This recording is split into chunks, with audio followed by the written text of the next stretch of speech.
Good afternoon, everyone, and a very warm welcome on behalf of the Society of Antiquaries. I'm Martin Millett, I'm the incoming president of the Society, and it's my pleasure to be introducing this afternoon's proceedings and chairing the first couple of papers. This session on Intertwined Legacies, the Legacies of Colonialism and Empire, has been organised by our communications and events manager, Danielle Wilson Higgins, and our governance officer, Linda Grant. Linda will be delivering the last of the short papers this afternoon. We're extremely grateful to them for putting this really exciting programme together. Before we go into the programme and listen to our fascinating panel of speakers, I'd just like to say a little bit about the Society to place the proceedings this afternoon in context. Now, the Society was founded a very long time ago in 1707, and since then has changed in a number of ways, from a small gentleman's meeting club, meeting in a pub on the Strand, to be one of the foremost institutions concerned with the material evidence of the past, archaeology, history of art, and so forth, in the UK. And it's made up of an elected fellowship who are all passionate and interested in different aspects of the material past. The Society's constantly changing, and if you look back through its history, its emphasis, its approaches have changed, and that's one of the strengths, that we respond to current interests and current needs, as well as respecting the traditions of the past. And that gives really the context for this event this afternoon.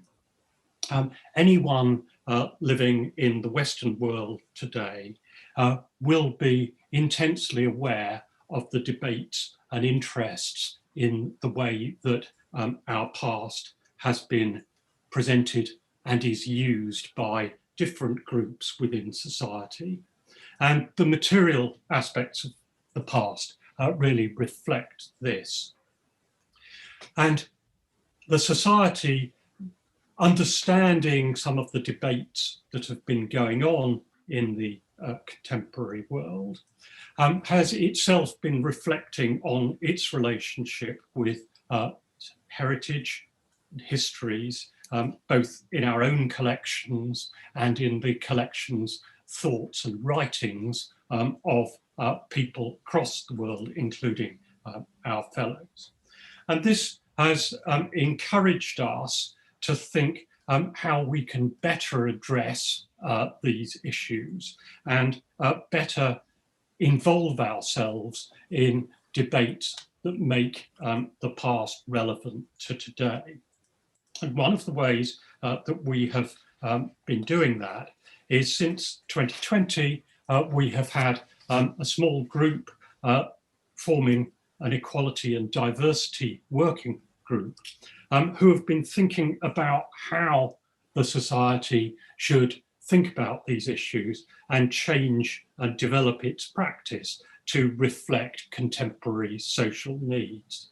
And I'm delighted to see that Natalie Cohen and Amara Thornton from that group are here this afternoon and will be sharing bits of the proceedings. Their group has been working hard since 2020 to bring forward ideas, and in a couple of weeks' time, their proposals will be coming to the Society's Council for consideration about how we change and develop ourselves in the future. And this afternoon's presentations, in a sense, prefigure some of the sorts of things that we're hoping to develop as the Society moves forward through this century. And in particular, this afternoon's event will be linked with two further ones planned for the autumn of this year, looking at intertwined legacies in the UK, and then in the spring of 2022, one that looks at the international perspectives. And I hope that these reflections and discussions will engage not only people who are currently interested and engage in the study of the past, but also show how the past is relevant to today and draw in a much wider spectrum of society to engage with these ideas and this material as the society moves forward. So we've got a very rich and warm conference this afternoon, some fascinating topics. I have to apologise myself because I'm only going to be able to be here for about half the afternoon, and in a sense this reflects the vibrancy of this topic, because there's another event in Cambridge that I'm engaged with on the legacies of enslavement that clashes with this afternoon's session, so my apologies to the speakers later on for not being here. But before we move to the first speaker, can I just make a couple of housekeeping announcements? Firstly, the speakers are going to talk for 20 to 25 minutes, and we've got 5 minutes for questions at the end. What I would ask people to do is, if you've got a question, can you type it into the chat function on Zoom, and the person who's chairing that session will pick up questions and give them to the speaker in that 5 minutes discussion at the end of the paper. We're running from now until 4:10, when there will be a break until 5 o'clock. The webinar will remain open during that break, so you don't need to sign out and then sign back in again. We will resume at 5 p.m. With the keynote paper on why representation matters from Rashka Dave. That's probably enough, probably more than enough from me, but I do welcome seeing so many of you taking an active interest in this afternoon. Our first speaker is Adele Chynoweth, if I'm not horribly mispronouncing her name, who we're very, very pleased to welcome from the Centre for Heritage and Museum Studies in the Australian National University. Seeing one of our colleagues from Australia here this afternoon really shows the benefit of this connected world and the use of Zoom, that it gives us the privilege of hearing someone who's done a fantastic amount of work in the areas of museum heritage presentation of these sorts of issues. One of the team who created the Memory Museum at the ANU. Adele started out in theatre direction at Flinders University, completed her PhD there, and has subsequently had a really interesting career at the intersections of a number of areas we're interested in this afternoon. So it's a great pleasure indeed to welcome her to give her paper on the Goodnight Girls, a history of children in a Queensland mental asylum. Over to you. Thank you so much, Martin. And as they say in the classics, I'll share my screen. Okay. Okay. If I asked you who the forgotten Australians are, could you answer? And how are the forgotten Australians connected with the living history of a group of women known as the Goodnight Girls? What does the living history of the Goodnight Girls and the forgotten Australians tell us about the legacies of colonialism and empire? First, I would like to acknowledge the traditional custodians on the land of which I am speaking tonight. I pay my respect to their Aboriginal elders, both past and present. I acknowledge that the land on which I speak is stolen land, the sovereignty was never given over, and the treaties are yet to be negotiated. As a unionist, I pledge my solidarity with the traditional owners and all Aboriginal and Torres Strait Islanders peoples in their struggles for justice, sovereignty, and historical truth.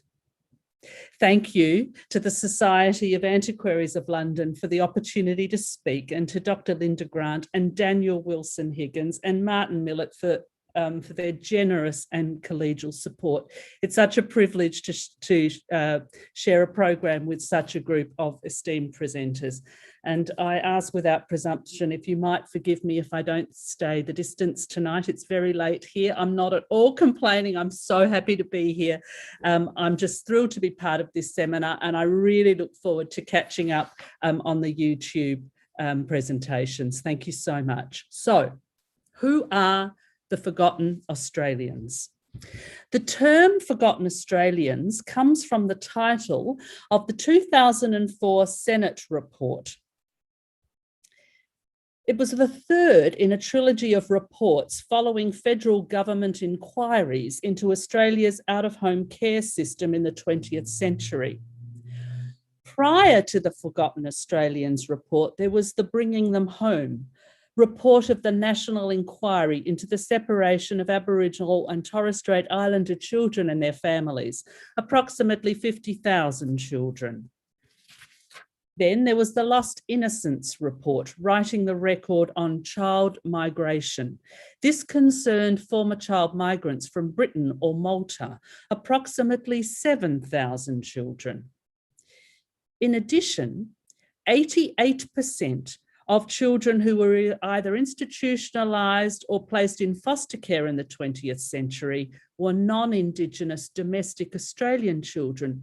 These are the Forgotten Australians, also known as care leavers. At least 440,000 children. How did this particular cohort of Australian children end up in out-of-home care? Some were removed from their parents and made state wards and or placed in state care because the state considered their parents unfit or the children at risk. Some had parents who were dead, in prison, missing or otherwise unable to care for them. Others were placed by their parents because the parents could not provide for them. Sometimes these parents had to work and use the home as a form of long-term childcare. If they could, they paid maintenance to those running the institutions. Many children were in homes simply by reason of poverty. In an era of almost no community or government support for families in crisis or need, many children had fathers and mothers who had returned traumatized from war service. Some children were placed in institutions simply because their parents had separated or divorced. The inquiry that preceded the Forgotten Australians report was inundated with testimonies of horrific neglect and abuse experienced by non-Indigenous Australian children, more often than not victims of poverty. Many children placed in care suffered long-lasting separation from their siblings. Many children were falsely told that their parents were deceased or did not love them, despite failed attempts by parents to visit their children. Physical deprivation, hunger, and inadequate dental care were common. Some children were the subjects of medical testing. Others were victims of sustained brutality, including solitary confinement, cruel beatings and humiliation. A large number of children experienced sexual abuse. Children generally did not receive an adequate education and instead were forced to work on farms or in laundries. Many had their names and identities changed by institutional staff. In Australia, there were over 900 orphanages and institutions for children in the 20th century. Some children who were wards of the state were sent to orphanages, to other institutions, such as juvenile delinquents or psychiatric facilities. In the 20th century in Australia, children could be incarcerated even if they did not commit a crime. They were locked up for status offences such as running away or other behaviours, which led those in authority to label the children as uncontrollable. The testimonies in my book, Goodnight Girls, exemplify this policy and associated practice. These women, when they were children, had been incarcerated in Queensland's oldest and largest mental health facility, Wollston Park Hospital, also known as Goodna, because of the hospital's previous name, Goodna Asylum. It is now known as the Park Centre for Mental Health. These children did not have a mental illness. So why were they sent there? In 1959, the Queensland government had decided to apply a medical model to respond to so-called juvenile delinquents. This went right on through to the 1980s. Most of these children had run away from abuse in orphanages or in foster care, and for running away, they were locked up. In 1998, the Queensland government established the Commission of Inquiry into Abuse of Children in Queensland institutions, known as the Ford Inquiry. But the terms of that inquiry excluded those cases where children had been sent to adult facilities, such as Wollston Park Hospital. So this group of survivors did not have access to the financial redress scheme that came out of the Ford Inquiry. But in 2010, the Queensland government apologised to former children under state care who had been placed in adult mental hospitals, but did not fulfil its promise to hold reconciliation talks with survivors. In 2012, I began working with this group of Indigenous and non-Indigenous survivors in order to lobby the Queensland government to grant them much needed ex gratia payments. In February 2017, the Queensland Department of Health announced a formal reconciliation process for those who, as children, were in the care of the state and inappropriately placed in Queensland adult mental health facilities. In October 2017, each of the survivors who had participated in the reconciliation process received letters from the Queensland government that detailed a list of reparations, including ex gratia payments. It had taken over 5 years of campaigning, and the women had finally won. My book, Goodnight Girls, discusses that campaign, the history of government policies, the socio-political context, and importantly, the experiences of 4 of the women survivors and 3 staff members. What does this particular chapter of living history tell us about the legacy of colonialism and empire? Firstly, the institutionalisation of children is part of a wider institutionalised welfare policies and practices that emerged during the 19th century in the wake of the Industrial Revolution in Europe and Britain. The Industrial Revolution saw masses of people relocate to areas that grew into large cities. The growth of a pauper class prompted the formation of charitable organisations and new practices of state monitoring, an attempt to control individuals and community through social welfare agencies. The Australian Senate's Lost Innocence report notes that child migration policy in the United Kingdom in the 19th and early 20th century was informed by the philanthropic desire to rescue poor and abandoned children from destitution and neglect in Britain, send them to a better life and the healthy rural lifestyle of the underpopulated colonies. Child migration was also seen as beneficial to the receiving countries because child migrants were regarded as potential members of a healthy and productive white workforce. But none of the Goodna girls were child migrants from Britain and Malta. And so we cannot analyse the history of the institutionalisation of children solely through the lens of colonial child migration. Shirlene Robinson and Jessica Patton, in their article, The Question of Genocide, note that the forcible removal of Aboriginal children from their family groups was not confined to the 20th century.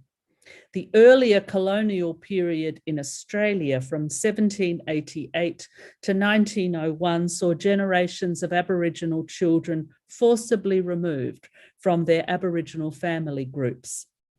The attempted genocide of the 20th century efforts were informed by eugenics, a desire to breed out a group of offensively labelled Australia's half-caste population. I note in my book, Goodnight Girls, that the theory of eugenics was first developed in England during the Victorian era by Francis Galton, a cousin of Charles Darwin. Galton believed that heredity had more influence on individual characteristics than environment. He advocated for the collection and publication of eugenics data and the discouragement of procreation among those considered unfit. The important thing to note here, that those who were considered unfit were not only Indigenous peoples and certain ethnic minorities, but anyone who was deemed as mental or physical defectives. In addition, the notion of the deviant meant that homeless youth or other young people who gained negative attention from the public or police were also the target of removal and institutionalisation.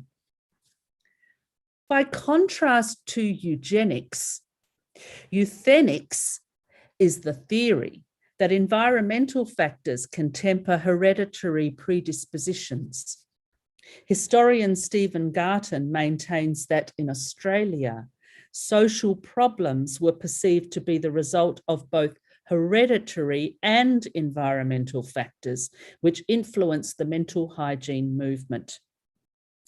It was this preoccupation with mental hygiene that prompted a medical response to so-called juvenile delinquents and the incarceration of children in psychiatric facilities. So what are all the implications of this? The forgotten Australians generally and the Goodnight Girls specifically. What are the implications in relation to the legacies of colonialism and empire?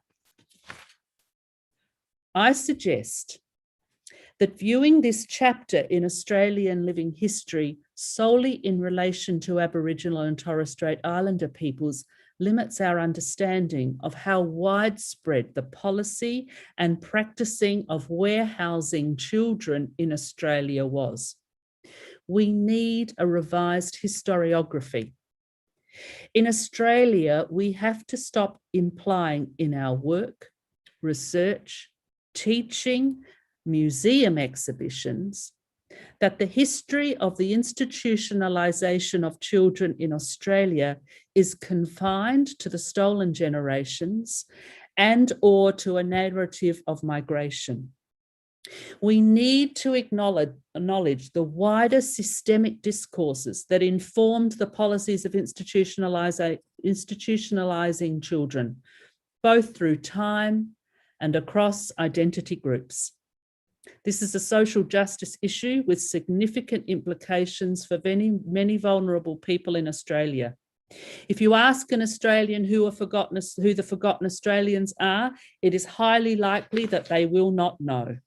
And there are published surveys that substantiate this observation. Forgotten Australians currently report being traumatised when they have to explain to service providers how they were institutionalised when they were children, even though they aren't Indigenous. Forgotten Australians end up having to give informal history lessons to disbelieving health and social service professionals. There are many sectors that are implicated in this lack of recognition of the forgotten Australians, and the museum sector in Australia is one of them. There is no ongoing representation of the forgotten Australians in the galleries of mainstream city-based publicly funded museums in Australia.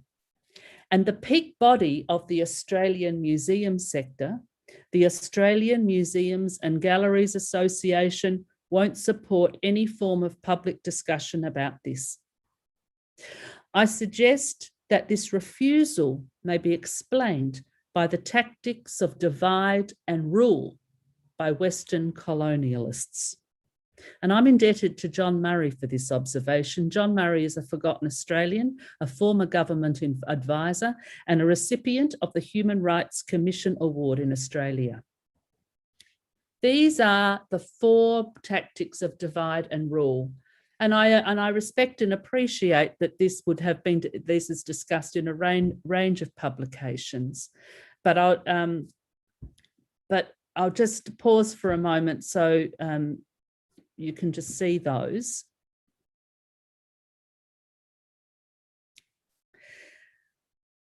So for the National Museum of Australia to maintain ongoing representation of the stolen generations, that is Aboriginal and Torres Strait Islander children who were separated from their family groups in the 20th century, for the National Museum of Australia to maintain ongoing representation of the stolen generations while at the same time insist on an absence of representation of former child migrants and the forgotten Australians, I suggest is an example of a divide and rule tactic.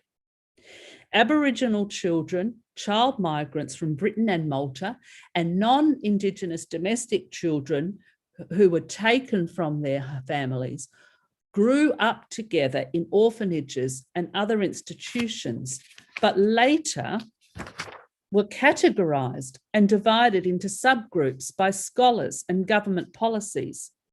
The stolen generations is the group of institutionalised children that have the most visibility and recognition in Australia. When non-Indigenous survivors of institutionalised child abuse seek recognition, representation, and resources, they are sometimes or often deemed by the elite as being racist, as guilty of some perverse white backlash. Not only is this divisive, it's traumatising. The refusal of mainstream museums in Australia to represent the forgotten Australians is a cruel public history policy and practice. And sadly too, that practice is echoed in our curricula. In 2011, Australia's then Federal Education Minister, Peter Garrett, dismissed former Senator Andrew Murray's recommendation that the topic of forgotten Australians be mandated in the Australian curriculum in history. My book, Goodnight Girls, comprises the living history of both Indigenous and non-Indigenous women who were sent together to an adult psychiatric facility when they were children. Oh, these are the survey. This is the example of the survey findings, which found that most Australians do not know who forgotten Australians are. The testimony of children who were sent to adult psychiatric facilities, their testimonies were excluded from the Ford inquiry in 1998. Their pleas for recognition and redress were not heeded until 20 years later.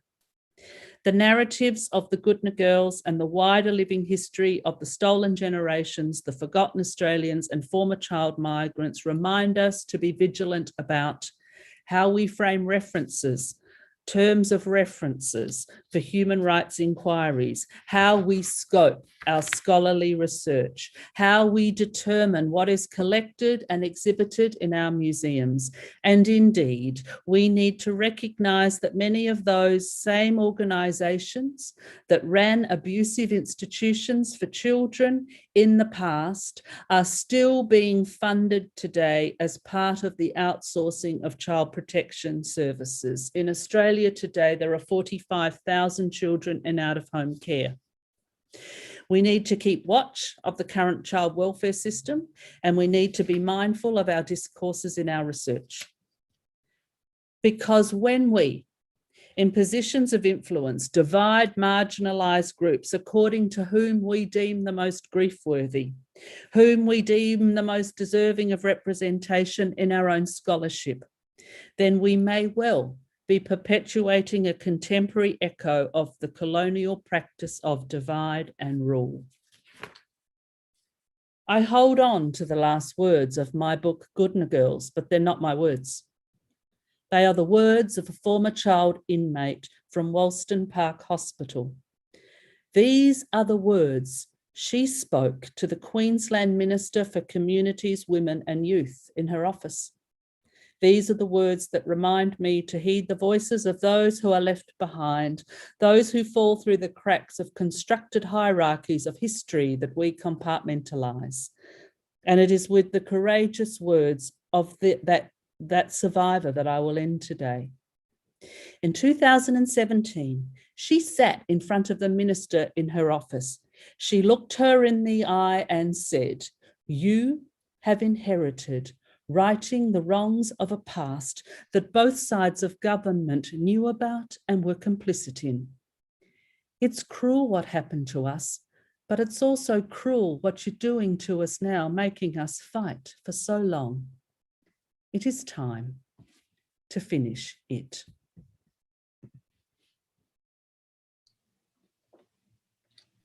Adele, thank you so much for that. That was very moving and really important for us to hear that. I haven't got any questions in the chat come in yet.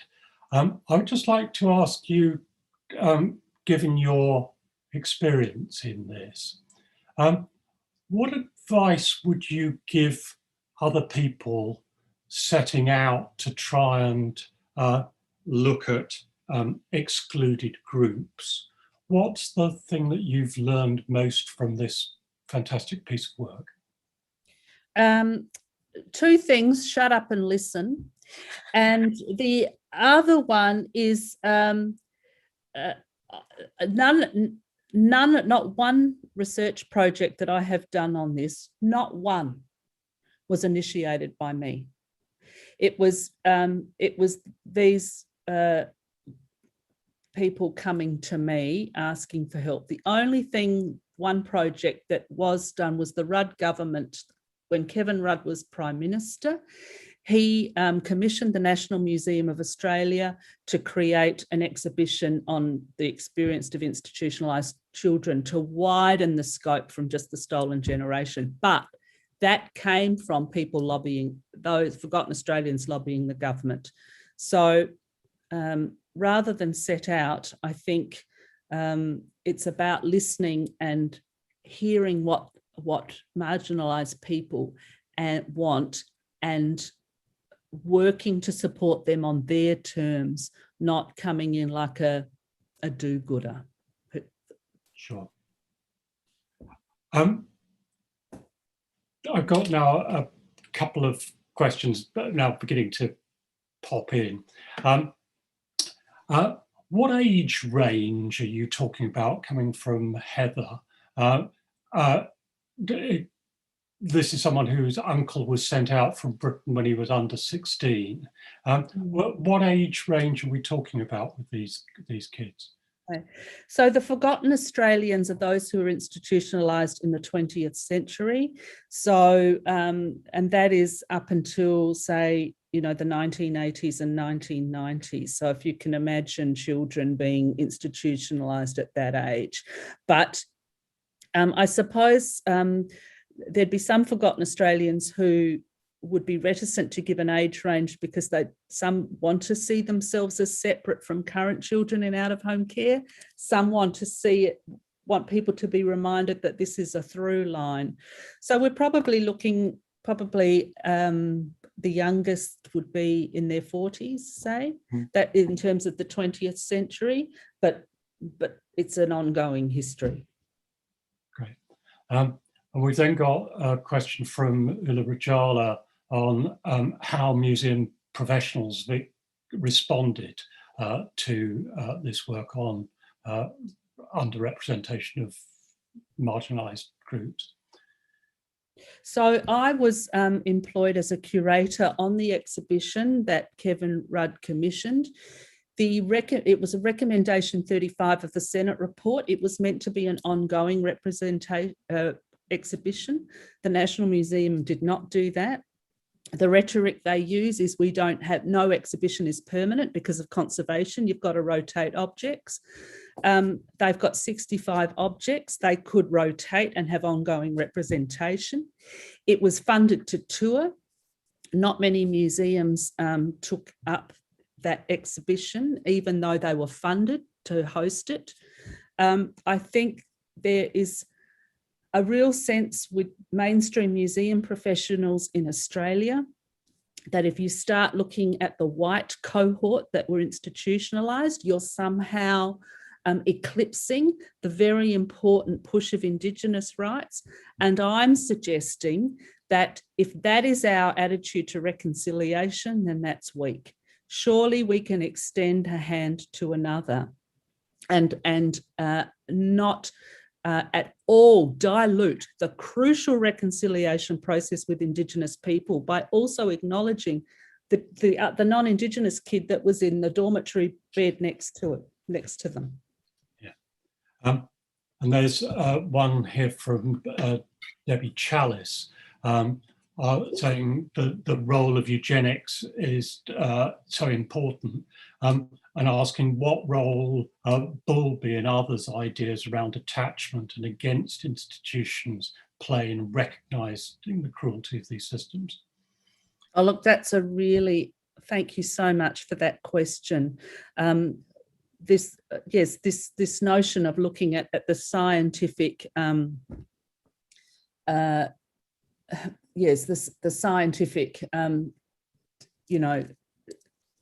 theories at the time. All I would say is that that's a fantastic research question. I have not undertaken that research question. So could I, I don't want to answer something where I haven't done the research.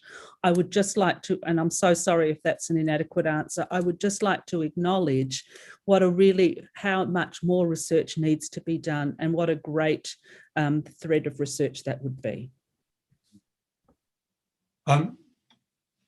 Adele, we're more or less out of time. Can I just express our very deep thanks to you for sharing this with us and doing it in such an open and engaging way that I'm sure has made many others, including me, think very carefully about these things. It's been an honour to be involved. Thank you, Martin, so much, and to everyone for your insightful questions. I'm very grateful. Thank you. Thanks a lot. But our second presentation this afternoon comes from Richard Benjamin, who's the head of the International Slavery Museum, National Museums in Liverpool. Very big welcome to you, Richard. Richard done a massive amount of work on this area. He's an alumnus of Edge Hill College and then did his MA and PhD in archaeology at the University of Liverpool. He's held a research scholarship at Harvard, and his work on the Slavery Museum is, I think, probably well known to an enormous number of people who are here this afternoon. So very warm welcome to you. His title is Museums and Social Justice, Taking a Stand. Over to you. Thank you very much, Martin, and thank you for the invitation to speak here today. Welcome everyone, and thank you, Danielle, as well for your perseverance in getting me here. Adele, I thought that was a really interesting paper you just gave, and it just made me think, because I'm in Liverpool, of course, and I do believe the image you showed of the children's kind of hospital and home in Islington was actually owned by the Liverpool Hope University for many years. So that building now has a new life. So thank you everyone for your time. What I will do now is try to use the dreaded screen share, which I will now do.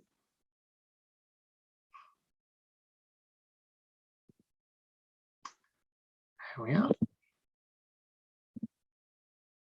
Great. So when I was looking at how to approach this presentation, I thought the best way would be to walk you through the work of the International Slavery Museum. And it's a museum I have been head of since 2006. So it's over 13 years now. And the museum opened on the 23rd of August 2007. Now, I want to actually get to the Q&A, because for me that's the more interesting bit, is having that engagement. So I'll speak for 15-20 minutes tops, and then hopefully we can have an interesting Q&A session afterwards. So the image you see on the screen now is of a remarkable woman, and her name is Dorothy Kuya, the late, sadly, Dorothy Kuya, and she was one of the first people in Liverpool who developed a slavery history walk. So that wasn't a museum initiative. It was from an individual like Dorothy, who was a Liverpool-born Black individual, historian, engaged in the subject of slavery, and someone, like many members of the Black community in Liverpool in particular, who demanded that the city looked at its slavery-related past. So you can see just 4 words there: we remember, we act. Very simple, but really important. We remember, well, obviously we're in Liverpool, which was the epicenter of the transatlantic slave trade. And it's incredibly important for us as a museum to make people aware of the city's role in that. But the main thing for me and the team was always to humanize the subject matter. So you can talk about your statistics and your chronologies, etc., but always remember to humanize the subject matter. So the agency of the subject when you're a museum like ISM is particularly important. We act, well, what that says is we're an active museum. We're trying to engage with issues that are relevant not only to the UK, but particularly Liverpool today. And to do that, you need to be seen as someone who is part of that community. Not always easy as a museum. One thing I do say to people, never think of ISM in isolation at all. And I say to people, look at it as a part of a much greater narrative. And I've just put 40 years in the making. You could put 100 years in the making, to be honest with you. But I just want to go through some of the things on this list and tell you why they're relevant to the International Slavery Museum. So the Charles Wooten College, that was one of the first colleges in the UK that had any of its curriculum around Black history. And it was very successful for many years. And you might just see the vague back image there. And sadly, now it's turned into flats. So it's no longer there. But it's an important point because many of the leading community educational resources in Liverpool, and particularly in L8, that's Toxteth, which was traditionally seen as kind of the centre of the Liverpool Black community, although now that's very much changed and there's new demographics, etc.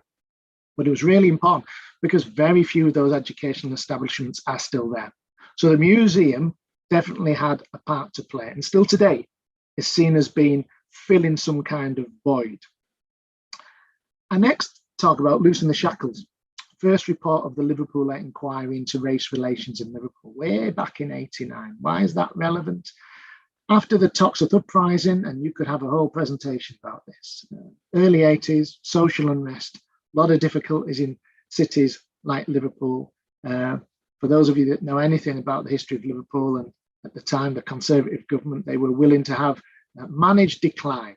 So basically they were letting the city kind of go, in one sense, a certain way. They were willing for it to do that. So this report was put together by a number of academics, local community activists, the first black head of Liverpool Community College, Wally Brown, and it talked about what the city needed to do to patch up some of the issues around the disintegrating relationships that existed in the city, particularly between sometimes law enforcement and members of the community. But there was one recommendation in particular which was really relevant, and it was that the city needed to have an establishment that looked at, in detail, the city's role in the transatlantic slave trade. So, as you can see on the list there, I talk about the Transatlantic Slavery Gallery. 1994, in the basement of the Merseyside Maritime Museum, and for those of you that have never been, the Slave Museum is on the 3rd floor today of the Merseyside Maritime Museum. It's part of a group of museums called National Museums Liverpool, largest series of museums outside of London. But in the early 90s, the Transatlantic Slavery Gallery was part of the Maritime Museum. So it was part of that narrative, very much a mercantile chronology of that. And even though it was positive that it was there, one of the things it didn't necessarily do is talk about the issues that affected, in particular, the Black community today. But the only reason it was there is because of the activism and interest of people like Dorothy Kuya. And without that, it wouldn't have existed. So everything that I talk about today, we're only here because people demanded it. And that's a really important point I'm going to make there. Liverpool had a public apology in 1999. What do people make of apologies? Very hard to say. Yes, it's one of the only cities in the UK, if not the only city in the UK to have an apology, but it's actions, not words, is it? And if you talk to many people in Liverpool today, they will say, well, what actually has happened as a result of that apology? So we opened in 2007, the bicentenary of the Abolition of Slave Trade Act. We opened on the 23rd of August, UNESCO Slave Remembrance Day, so a significant date. And in 2017, our 10th anniversary. So for over 10 years, we've been engaged in very difficult and sensitive discussions around the history of Liverpool and how that affects communities today. The museum's divided into 3 galleries: Life in West Africa, Enslavement in the Middle Passage. And the one that I'm going to focus on really here is Legacies, okay? And the reason I talk about Legacies is because it was an absolute aim of the museum when it was being developed, to make itself relevant. Now, here is a random selection of the exhibitions that we have hosted. And if I just pluck one of them out, Home Alone, 2010. Home Alone's important because it was one of the first exhibitions that engaged in an active campaign with a partner organisation. And one of the things that has been difficult, and it's been challenging, but we think important, we wanted to broaden people's understanding of slavery and enslavement generally. So the core will always be transatlantic slavery and its legacies, but we wanted to introduce people to other forms of slavery and enslavement. And we wanted people to get active in campaigns. So this was working with Anti-Slavery International, one of the leading NGOs in the area, and it was to highlight the domestic workers around the world, particularly Haiti. So it set the tone for the types of relationships we wanted and how that specifically linked into output, i.e. exhibitions. Here's a quote from Kevin Coffey, and you can see there he works for Lowell National Historic Park. Quite a simple quote, but actually one, and I'm sure knowing Adele, and she'll agree with this, it's not everyone in the museum sector still necessarily believe this, that museums are not neutral organisations. They are active social participants. And that's why a museum like ISM needs to make itself relevant.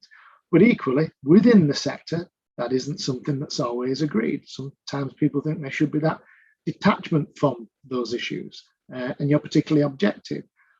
But when the International Slavery Museum opened, the intention was for people to make decisions where you would get engaged in certain campaigns and in attempt to see yourself as an activist as well. Now, even if you didn't want to do that, other people would draw you into that discussion. This is the a sign just outside the museum. And obviously we'll have an international audience here, so you might not all be familiar with who this organisation is, but you can see a sticker at the top right. It's National Action. It's a white supremacist group, and it's actually now, it's been outlawed in the UK, and it's a banned terrorism group. And they came to Liverpool several years ago. And when they were in the city, where did they head? Well, they came down to the International Slave Museum because they were trying to make some kind of statement, because they felt threatened.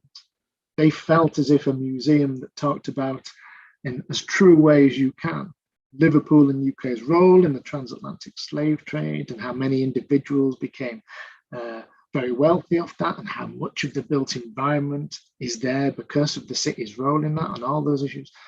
So they felt threatened enough to come to the museum to try to make some kind of statement.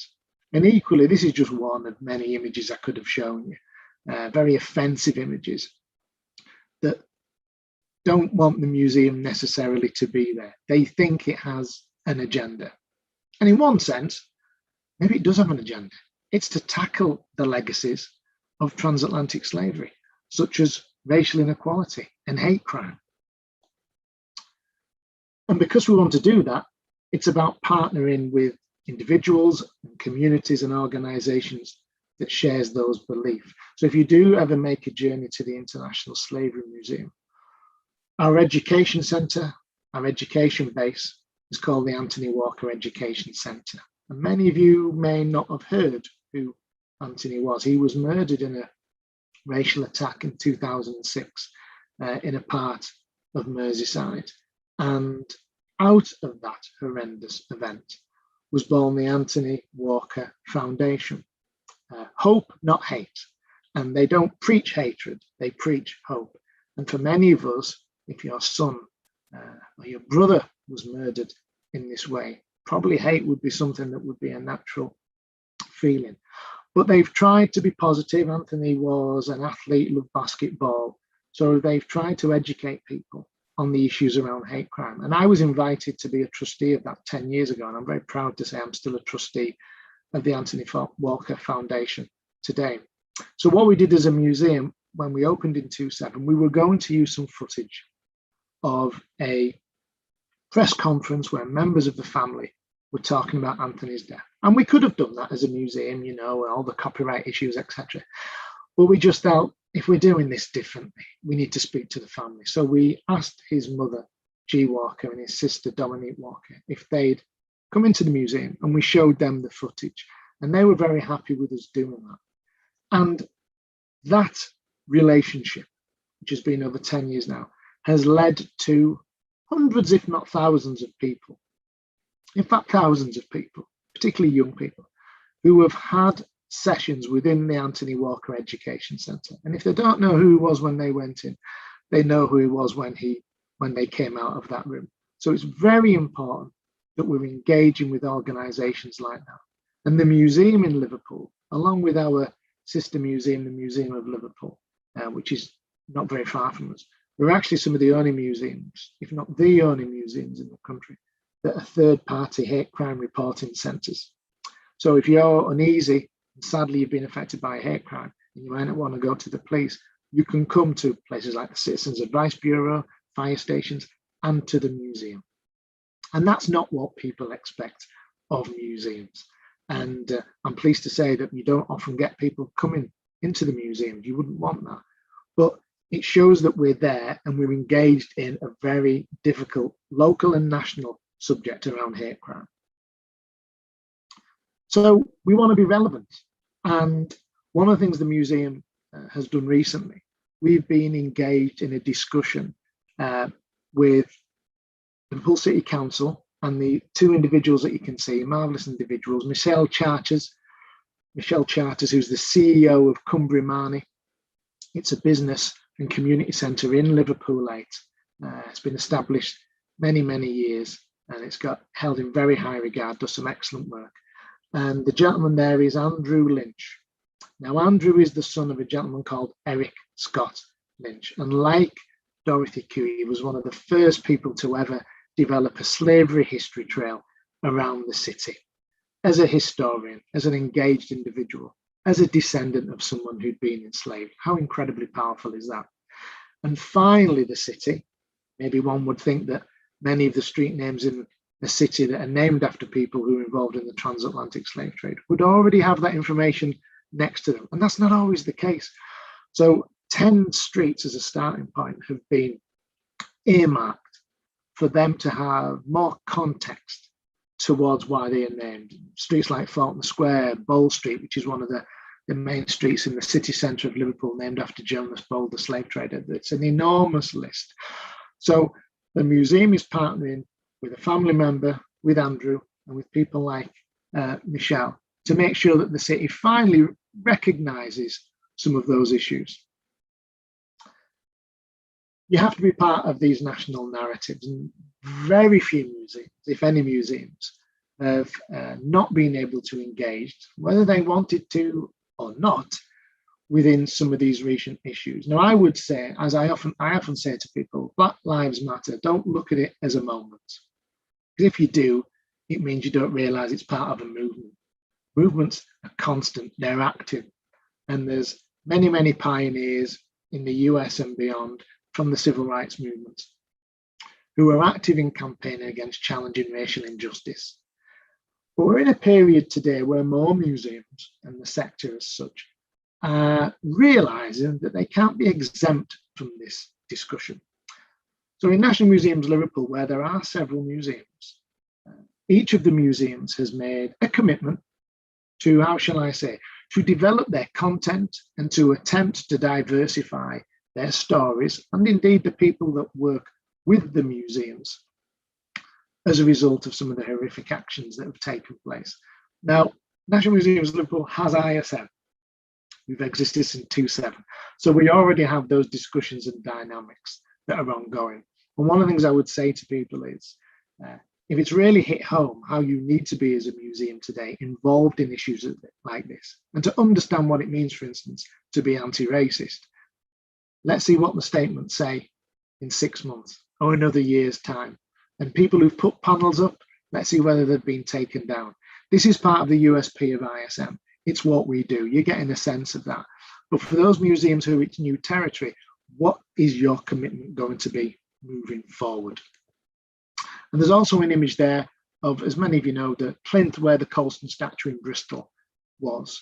And in fact, obviously it was thrown into the dock by campaigners and obviously not advocating any type of criminal damage, etc. But the fact it happened, and were you pulling down history? Well, it was maybe contextualizing how difficult a history that the Colston statue brought to the fore. Okay, and very recently, only the last few weeks, the Colston statue's gone on display in M-Shed in Bristol. Now, we as a museum were contacted very shortly after this, and they said, would you be interested in doing something with the Colston statue? And my response was, first and foremost, this is a Bristol issue. And it's for Bristolians to get to grips with these dynamics. So I'm really pleased to say that it is actually now in M-Shed. But one thing I did find out recently, that there was a group of individuals who actually didn't probably think it should be on display in the M-Shed, and they block booked all the spaces to actually even go and see it. And hopefully, though, that's calmed down now. But you have to be engaged in these types of subject matter. You have to listen to people. We're about to embark on a major capital project, and that capital project will grow the space, and it will change the location of the International Slavery Museum, currently on the 3rd floor. But we're looking to grow into a building called the Dr. Martin Luther King building, an iconic building on the Royal Albert Dock. 4 times the size of the gallery space we've got now. So up from the basement to the 3rd floor, we still don't have our own front door. So hopefully in the next few years, funding allowing, we'll be able to open the new building. And one of the things we will do in there is allow people not only to see themselves in there, but to have a voice. Actually, not just to have a voice, to actually be involved in the content. And this is one of the things for a museum professional, is you're going to be willing to share the power. You're not going to be able to make all those decisions. And it's very hard to let go in that sense. So the first thing is you listen. What do people want from the museum? Okay, and that's not always going to be positive feedback. We often call them their critical friends, people like Michelle. But if Michelle wasn't engaged in what we're doing, then we're doing something wrong. So I'm just kind of going to finish on this. The MLK building you can see in the top right there, that's the actual building we're looking to redevelop.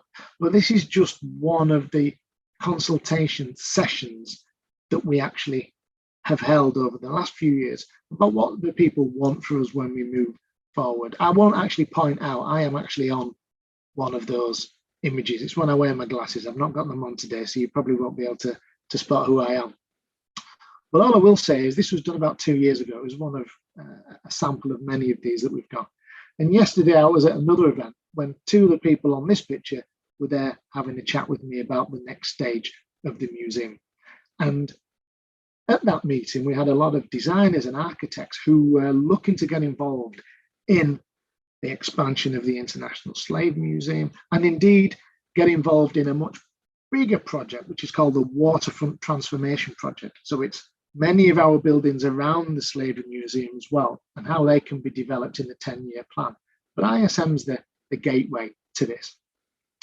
And one of the things I said to them, and I will finish here now, it takes years, decades to build the trust for people to allow you to be the gatekeeper of their histories and to allow you to tell their stories, but equally to want to get involved so they are willing to share their time as well. And I said, over 6 months in a year, that'll be difficult. But if you're going to be working in a city like Liverpool, mean what you say. Don't just do it because you think you have to do, because otherwise you will be found out. I'm going to end there. So, thank you. Thanks ever so much, Richard. That was fantastic. Can I just take chair's privilege and ask a question to kick off with, which is, when you're consulting on this wonderful plan for growing the museum, how do you draw in the sort of people who don't usually contribute to those consultations? Yeah, it's a really, really good point. It's a challenge, and you have to be open and honest. But one of the things that we do and do well, you often work with certain individuals, certain community organisations that they're part of. One thing I didn't mention is we have a group called the Respect Group. It's a community advisory body, and it has members of local community groups, members of the city council, law enforcement, etc. And that's an open invitation to people to join. But you've got to kind of know about the museum to even show an interest, isn't it? And the Liverpool dynamics, changes. So traditionally, people often talk about Liverpool Lake communities being the heart and soul of the Black community. But you don't often hear people talking about newer Black communities in the north end of the city, traditionally the white working class part of the city. Again, that related to what Adele's talk was about. So you've got to reach out.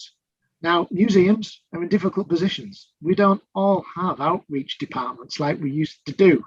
Okay, so you use all the tools you've got, one of them being the social media, the digital, to make people know that you're there, that you actually exist.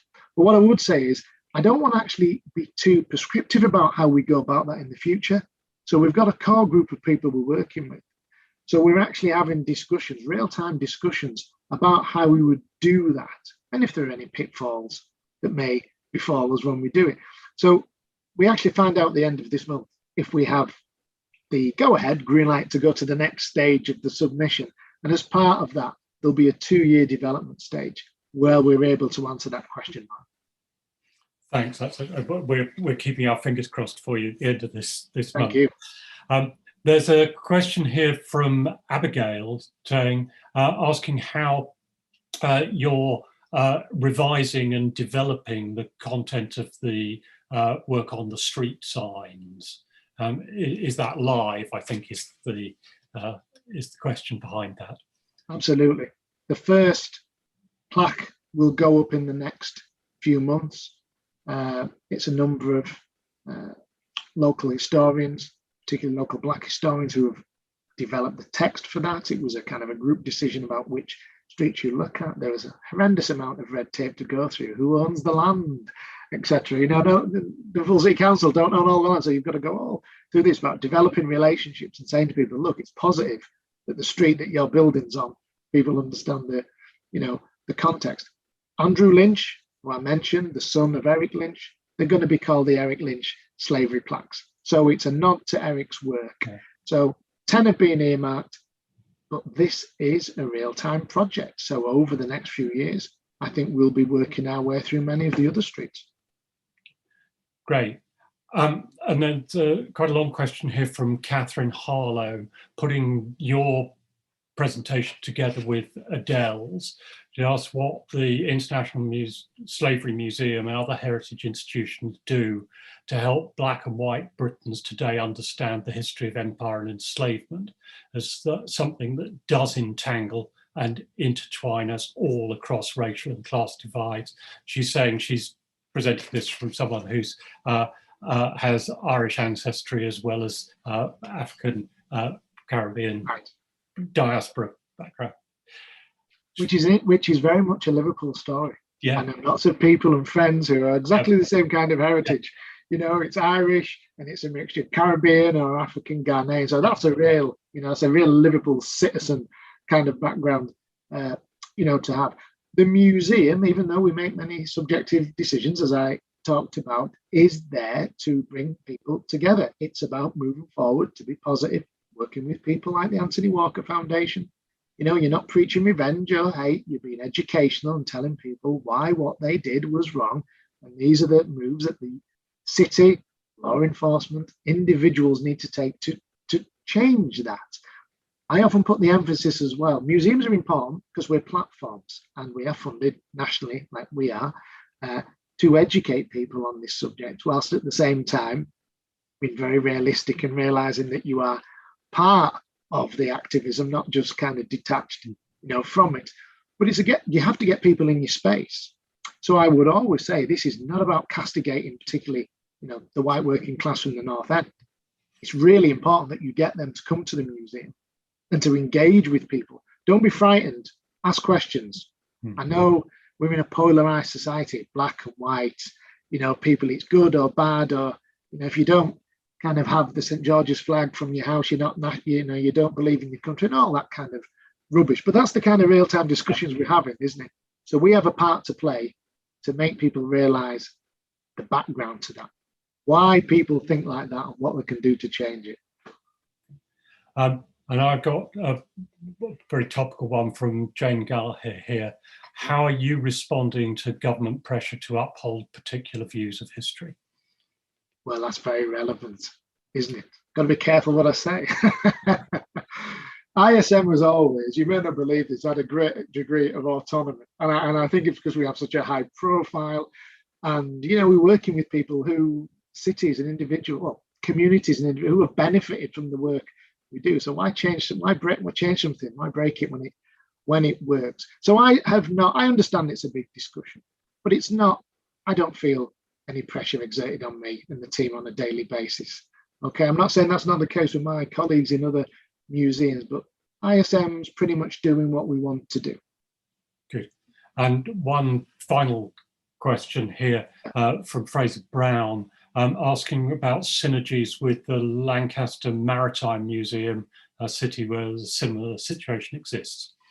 Yeah, and there's obviously one of the very few memorials to enslaved Africans is in Lancaster. And actually, Liverpool doesn't even have a memorial yet to enslaved Africans. It's a really good point. So we may be changing the street plaques up, adding information to them. So yes, Lancaster, places like Cockermouth, Whitehaven.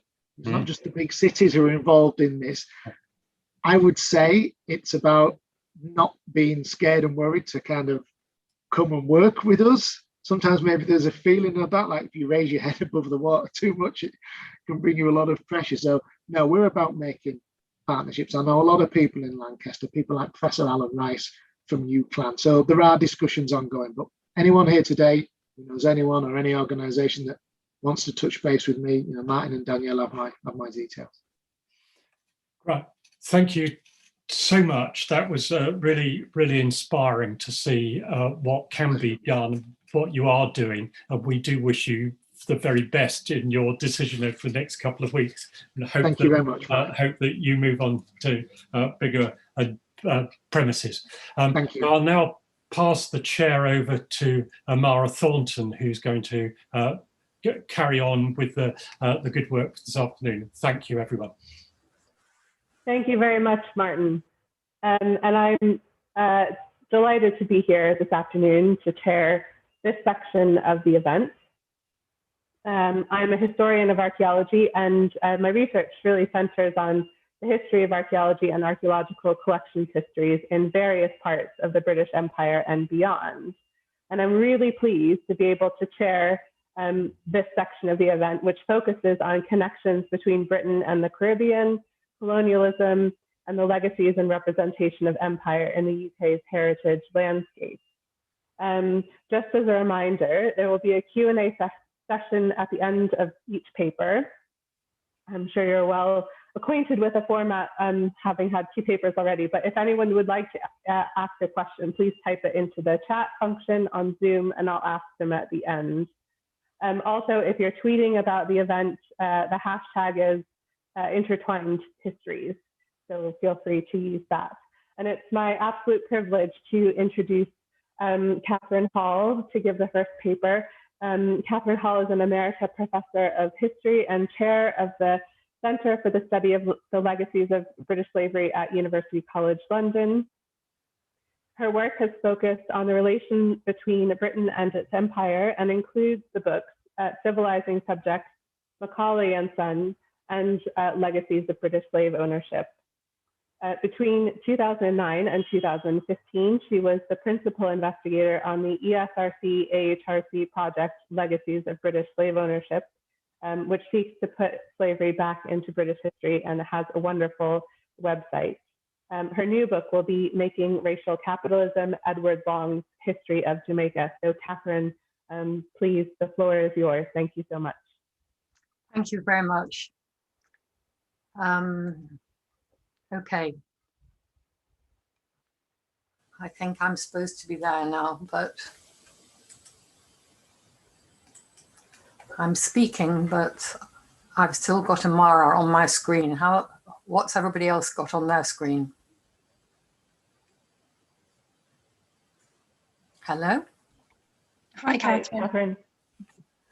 Sorry, Have go you ahead. got a PowerPoint on your... No, I'm not using a PowerPoint. I'm just going to speak. Okay, I can see you, so maybe... Can other people see me? Maybe it's okay. Yes, so all attendees will just see you, Catherine, so please. Okay, fine. Thank you. So I decided, I know you've had lots of pictures already, and I thought in this brief contribution that I can make this afternoon, I wouldn't use a PowerPoint. So I hope you'll be prepared to just listen to me. It's a great pleasure to be here. Thank you for the invitation. And I think what I've got to say follows on. There are just so many connections between what I have to say, what Adele has said, and what Richard's been saying about Liverpool. So, but I come from the university sector rather than the museum sector. But a part of the university that's always been very preoccupied with public education. So the project that I've been involved with for the last 10 years and more, the Legacies of British Slave-Ownership and the Legacies of Slavery, is deeply committed to both doing research and making that research publicly available. And our website, which Amara mentioned, has already had over 2 million visitors. So I do recommend it to you if you've never looked at it. Well, when working on issues of diversity, inclusion, and social justice in the heritage sector, it's very clear that this means working on questions of race. And I want to draw attention today in this brief contribution to the importance of the long history of Britain and its empire and the ways in which this deeply affected British domestic life. The understanding once was that empire had a huge effect on the colonies, but not on Britain itself. Now we know, thanks to much historical work which has been done, the ways in which empire impacted on British politics and British people, and how Britons benefited from empire, not least in the notion that white people were entitled to rule over colonized subjects, most of whom were brown and black. So racial thinking and racial hierarchies became part of British society centuries ago. But this is not a past that has disappeared. It lives on into the present, as we've seen so dramatically in the recent period with the Windrush scandal, and then even more recently, the scale of minority ethnic deaths associated with COVID. So this raises the question, who can really be Britain? Who can really be British? Who can really belong? And I wonder whether I should say also, who can really be English in the context of today's English, Scottish, and Welsh strong national identities and the potential breakup of the UK, which we're facing. Well, I want to make 3 points. My focus is on Jamaica because that's the area I've been working on for a long time. So my first point is the long history of entanglement between Britain and Jamaica. And when I use the term entanglement, I want to emphasize that it's not really quite the right word, because they are indeed very entangled histories, but always in the context of a set of power relations associated with colonialism and now with the period after colonialism. So always a relation of power, and therefore entanglements where one side has a great deal more power than the other. So the connection between Britain and Jamaica started on the plantations in the mid-17th century, and I'm going to briefly talk about that. And secondly, by how at the time of emancipation in 1834, many Britons were involved with the slavery business in its many dimensions, not least, of course, through the consumption of sugar, which had become a basic part of the British diet, particularly through the sweet cup of tea. So an increasing proportion of the population were implicated in innumerable different ways in the slavery business. But my third point is that emancipation didn't bring freedom to the enslaved. Rather, it brought new forms of labor and political control, justified by the need for the notion of civilizing people of a different color. And this history, unfortunately, has continued right into the 20th century. And I can't focus on now beyond pointing to it, but of course there is absolutely masses of work telling us about that in so many different ways. Well, first then, my short account of the conquest of Jamaica. So the connection between Britain and Jamaica goes back to 1655, when Oliver Cromwell wanted to tackle the power of the Spanish Empire and its domination of the Western world. By the 1650s, the King, Charles I, had been executed. Scotland and Ireland had been subjugated by Cromwell, and he was in command. And he thought the time had come to tackle Spanish and, of course, Catholic domination of the Atlantic. So the intention of the expedition he sent out was to take Hispaniola from the Spanish, but that failed, and Jamaica became a kind of consolation prize. It took 5 years to defeat the Spanish, but by the time of the restoration of Charles II in 1660, the English were in control of the island and a civil government was established. The first colonists in Jamaica were the officers and soldiers who'd survived. Many, of course, had died, and the officers were given land.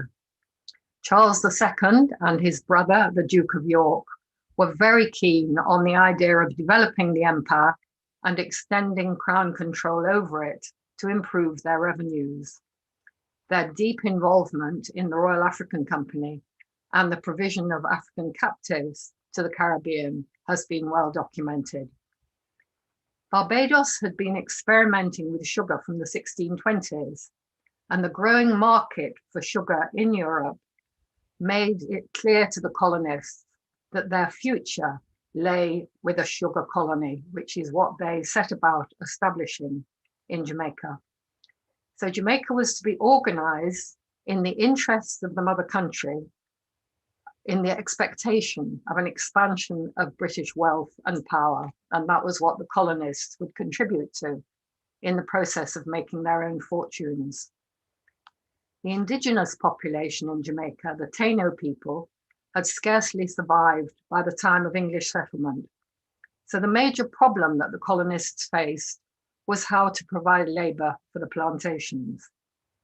Barbadian planters had initially made much use of convicts, prisoners from the Civil War, white indentured servants, but their mortality rates in the tropics were very high, and it soon became apparent that African labor survived much better, hence the increasing demand for captives from Africa. It was then necessary to define them differently from white servants, and this was the basis of the organization of the slave codes, which began from the late 17th century, making a clear distinction between people who were described as white with a capital W and people who were described as Negro with a capital N. So the colonists preferred to use the terminology of white and Negro, but white and Negro meant free and unfree. And I think that's one of the sources of the ways in which Englishmen came to think of themselves as white.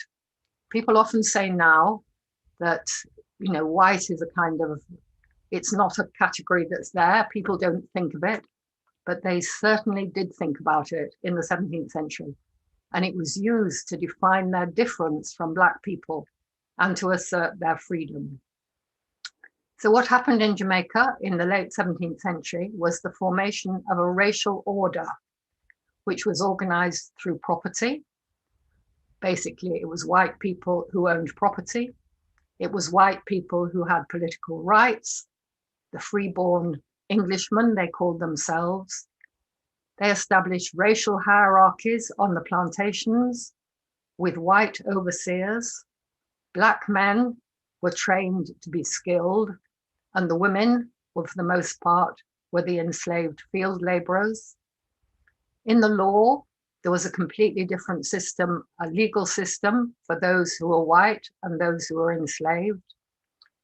And crucially important in relation to reproduction, the babies of enslaved women belonged to the owner, not to the woman who had borne the child. And feminist historians have worked on this a lot in recent years, establishing how important it is to think of this terrible wound and harm associated with slavery, of the stealing, basically, of babies from their mothers. Then there were the cultural distinctions. Who was defined as savage? And that was, of course, Africans. And who was defined as civilized? The whites. Well, this history, I have to say, the early history of colonialism, and Jamaica is only one example, is not what most kids have learned in school. What tends to be taught in schools when questions of race are raised at all is that the British abolished slavery, that it's part of our great history. And race is taught through the US and civil rights. So it's as if race and slavery don't belong in Britain. It's not part of our domestic world. And our project has tried to tackle that whole issue, to tackle the issue of how slavery does belong to Britain. It's not something that we can say it didn't happen here. It didn't happen here domestically on a great scale as it did in the Americas. But of course, it brought great wealth to Britain and power and ideas about race and difference from the 17th century onwards. So 10 years ago, we established the project at University College, the Legacies of British Slave-Ownership. And we wanted to challenge this narrative of the non-existence of race in Britain and the generous act of abolition, and demonstrate Britain's own historic involvement in slavery. So our initial research concerned the £20 million which was paid in compensation to the slave owners when their human property, enslaved men and women across the British Caribbean and Mauritius and the Cape, were emancipated in 1834. This compensation, this 20 million, was paid by British taxpayers in order to get the consent of the slave owners, who were a very influential political lobby in Britain, to emancipation going through Parliament. So in our database, we've identified the 46,000 claims that were made on that £20 million. And very importantly, nearly half that money went to 4,000 people who were resident in Britain. So these were the resident slave owners or people who were benefiting from slave ownership in Britain. And they were living all over the country, particularly high proportion in relation to the population in Scotland. 25% of the people who got compensation were women.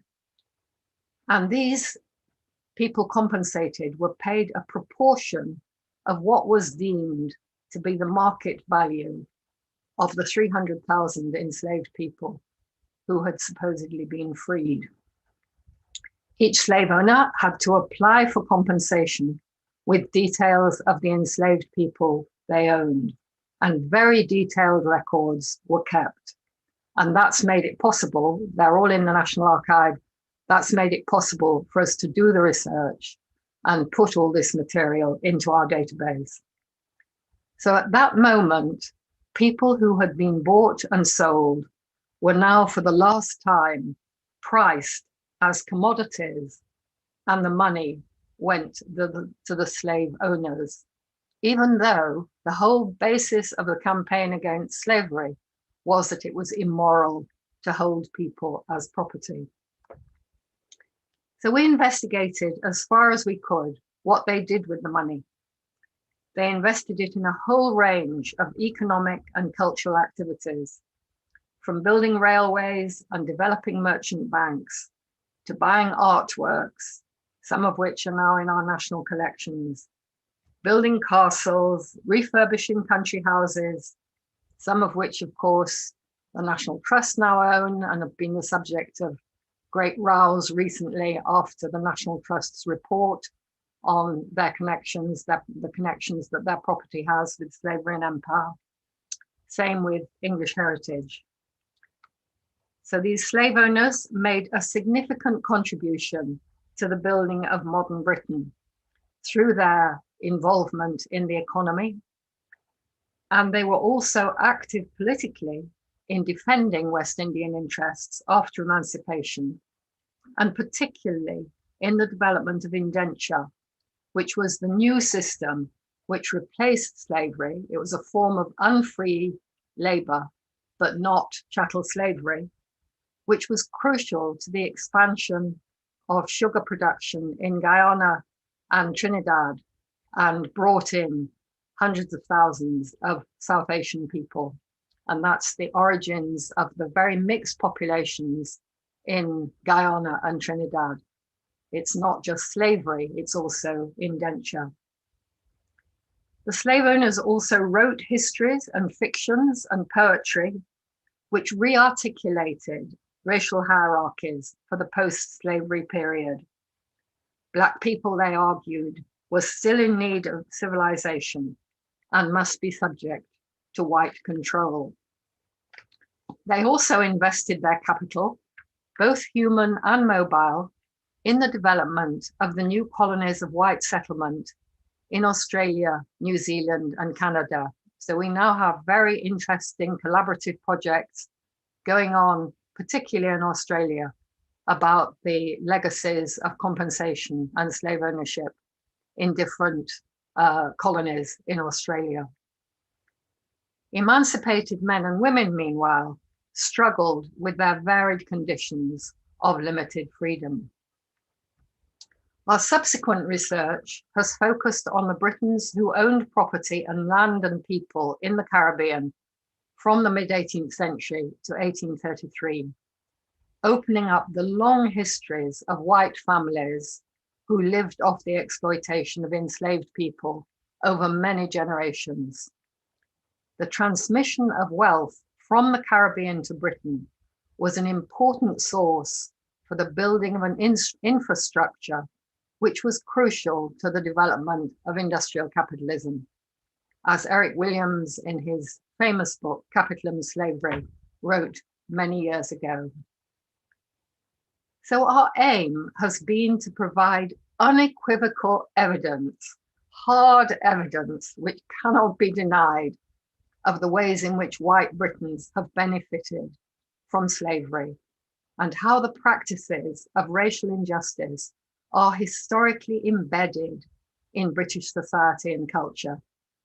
And then, of course, to move into how the past lives on in the present, how these racial hierarchies are still constantly reconfigured and reworked. Our database has provided masses of evidence for genealogists, local historians, amateur historians, academic historians, school kids, teachers, all sorts, and been particularly interesting, I think, for people who've been tracing their ancestors and who have often discovered very shocking things. They may have thought they were purely Black and they discovered they descended from white people, slave owners, or they may think they were purely white and they discover there's mixed heritage in their families. So the entanglement across sexuality, across the sexual economy of the Caribbean has been a very, very important aspect of the upsetting, I'm glad to say, of any simple division between those who are Black and those who are white. None of this stopped after emancipation. The heavy involvement in what we call the slavery business, all the other ways in which people in Britain were involved in provisioning the plantations, in building the ships, in providing the financial credit, dozens and dozens and dozens of ways. Thousands of people were involved in the wider business of the slavery, making nails, making fetters, making refining the sugar, you know, on and on and on we can go about the ways in which the slavery economy ran into the British domestic economy. So none of that stopped after emancipation, when British capital moved into cotton and fed the massive expansion of US slavery in the South and the extensive use, as I've mentioned, of indentured labor on the tea plantations in India and the sugar and cotton plantations in the Caribbean. So the long history of how that goes on, I can't talk about here, but I could give you many, many examples of this continuing entanglement and inequality across the centuries, from the 17th century right into the 21st century and our own times. So let me leave it there and give time for some discussion. Thank you so much, Catherine. That was great. Speaking as someone who's got partially Caribbean heritage, it was particularly meaningful. But we have a question to start us off. Abigail wants to know if you can say something about, with the Legacies of British Slave-Ownership database, how many of the people who were compensated were of mixed race, or can you make that determination? Sorry, how many of them were? How many of the compensation recipients were of mixed race, or can you make that? Well, that's it's an interesting one. It's very, very difficult to say that because the records don't usually record colour. But what we know is that, our focus up to now has been very much on the British slave owners because we wanted to demonstrate British involvement. Now, of course, there were masses of people in the Caribbean who got slave compensation too. And very interestingly, in the Caribbean, nearly 45% of the people who received compensation were women. And we're certain that a large number of them were people of mixed heritage, because they were the women who were the illegitimate children of white men and enslaved women. They were often freed by their fathers or manumitted at some point, and they became a very important presence, particularly in urban life in the Caribbean. So in Jamaica, for example, both in the two main towns, Spanish Town and Kingston, there are large numbers of independent brown women acting as hoteliers, as brothel keepers, as retailers, as nurses, like Mary Seacole, for example, and owning, without any difficulty, owning enslaved people themselves. And some of the most fascinating findings actually have been about the ways in which in the Caribbean, the children who'd been freed by a white father might own their half brothers and sisters themselves. So you get these extraordinary kinship relations where some are free and some are unfree, but literally within the same households, and trying to think about what those personal relationships must have been like.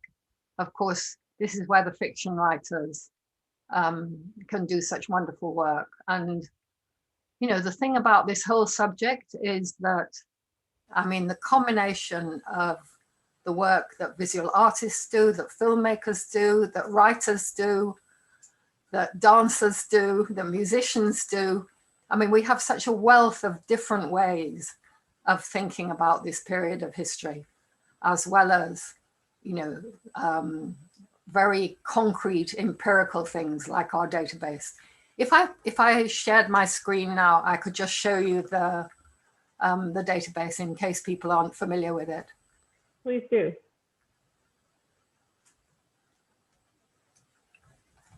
If I can. I've also put a link to it in the chat as well. It's not there. Oh, I'm afraid I may be very involved in the making of a database, but my capacity to be technologically savvy is extremely limited. I'm not going to mess about trying to do it. Well, I've put a link to it in the chat. Thank so you so much. People can access it there. But we've got time for one more question if we're really fast. And that is, we have Laura who's asking who paid for the compensation. Was it taxpayer funded? And if so, how long did it take for the debt to be paid? Well, actually, there's quite a lot of argument about this. The money was raised by the government issuing bonds, and the money came through the Rothschilds. We do know that. But interestingly, all the detailed documentation about that has been lost. So people would really, really like to know more about what happened, because different groups made bids, but it went to the Rothschild. So it took years and years and years and decades and centuries to pay it off. But what's complicated about that is that the way in which the finance was organized, all kinds of different elements got packaged into the interest on those loans over years. So, I mean, there is an argument that, which may be right, that it wasn't finally paid off until 2015. What is absolutely clear is that British taxpayers paid for it, because particularly in the 19th century, the interest and loans were paid for by taxes, particularly on sugar, which was, of course, an absolutely crucial part of working class diet. Sidney Mintz, in his famous book, Sugar and Slavery, Sweetness and Sugar, talks about how the tragedy really of enslaved populations producing sugar, which then enabled white populations, the proletarian population in Britain, to survive on very poor diet because sugar gives strength.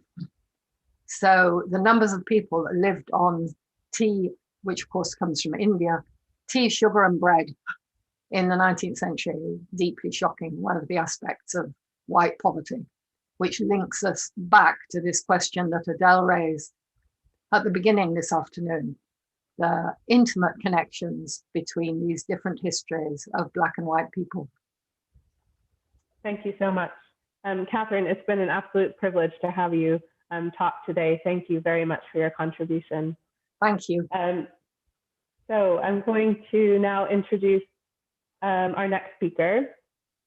Very much, Howard, and I'm going to pass swiftly on to Sadie Watson. So Sadie, it's over to you. Thank you very much, Amara. Good afternoon, everyone. I'm really pleased to have been asked to chair the next two papers of this session, focusing on literature and music, respectively. My name is Sadie Watson, and I'm a research fellow based at MOLA in London, but I also sit on the Society's Research Committee.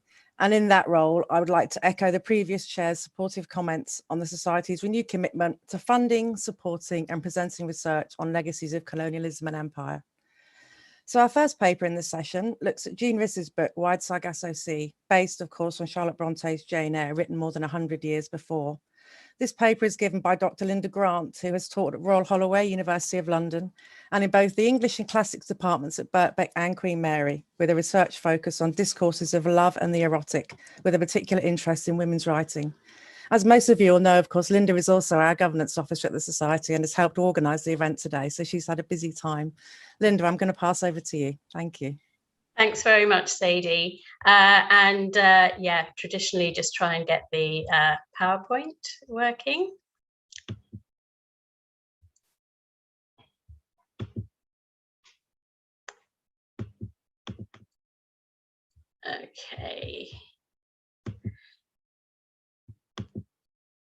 Okay, so why talk on literature when the Society of Antiquaries is primarily interested in material history? Well, here's a quotation from Margaret Busby, who is the chair of the 2020 Booker Prize panel. Margaret says, the best novels often prepare our society for valuable conversations and not just about the inequities and dilemmas of the world. So I originally was going to say I'd like to see this talk on Wide Sargasso Sea as deeply complementary to and in dialogue with all of the other wonderful papers that we've heard and we're still to hear. But having listened to the papers, I'm actually quite surprised at how many deep connections there are between what I'm going to say about a novel and some of the things that people have been talking about, particularly, I think, with Catherine's research. Now, there are many theoretical and critical approaches to reading this book, but what I'll be focusing on today are the ways in which it positions itself as a post-colonial text and the uses of what I've called symbolic geographies. That is, the way it uses houses, gardens, forests, a church, and the sea to construct meaning.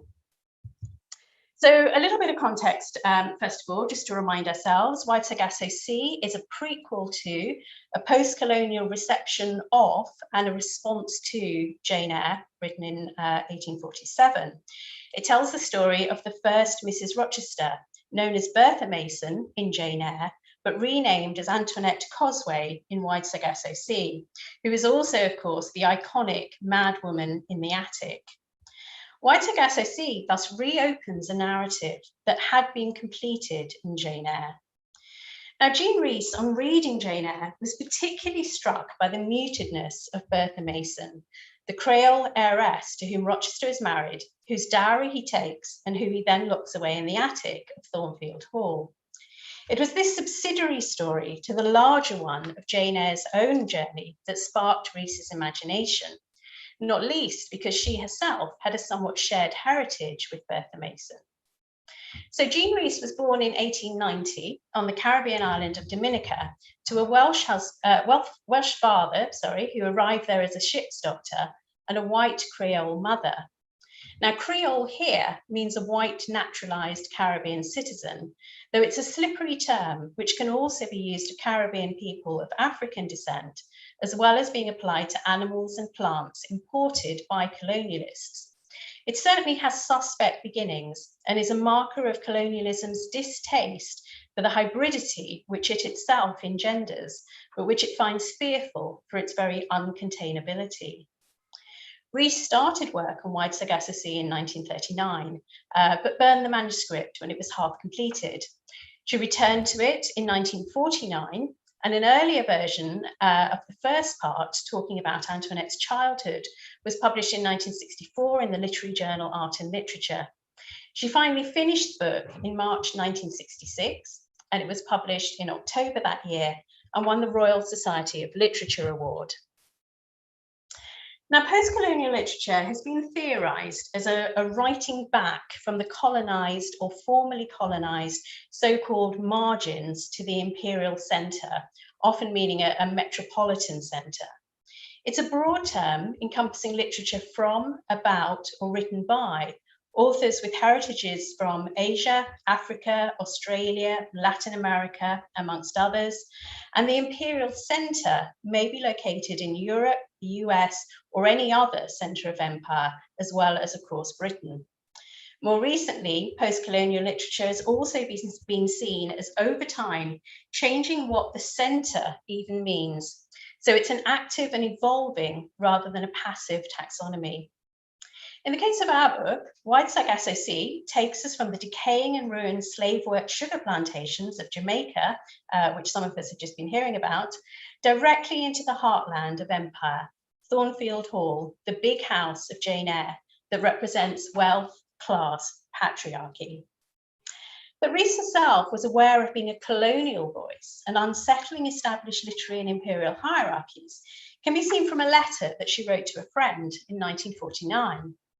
When she says, "I think of calling it the first Mrs. Rochester, with profound apologies to Charlotte Bronte and a deep curtsy too."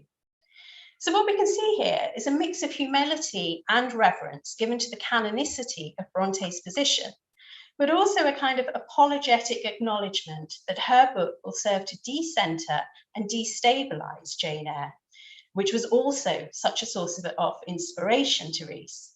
White SocAntiquaries knowingly calls out the extent to which Jane Eyre pushes the voice of the Creole heiress out of Bronte's story and makes no mention of the source of her wealth, which serves to maintain the status of Thornfield.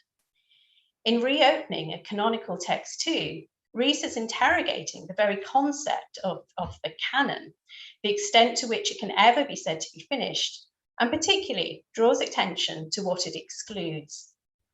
In this sense, Rees anticipates Edward Said's well-known chapter in Culture and Imperialism, 1993, which unpacks how Jane Austen's Mansfield Park is remarkably casual about the fact that the Bertram's wealth comes from slave work sugar plantations in Antigua.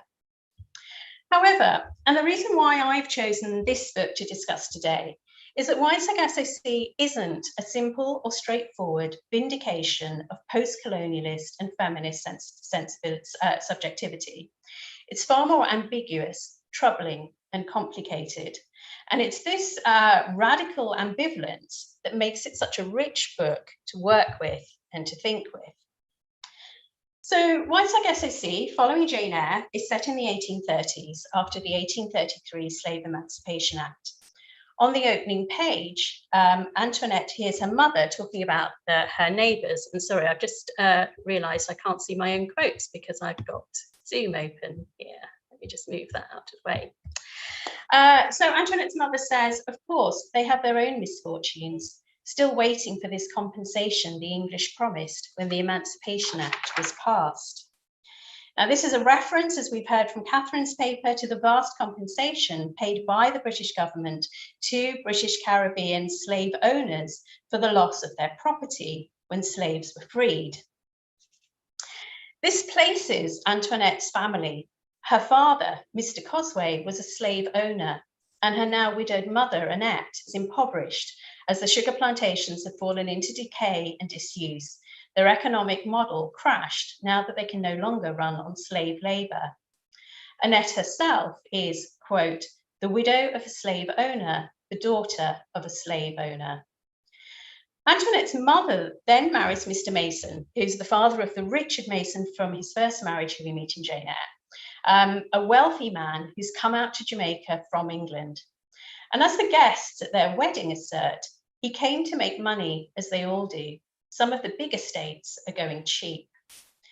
So Mr. Mason is essentially an English speculator, who we learn has also owned an estate on Trinidad and property in Antigua. And he intends to import labour from what is termed the East Indies to work them.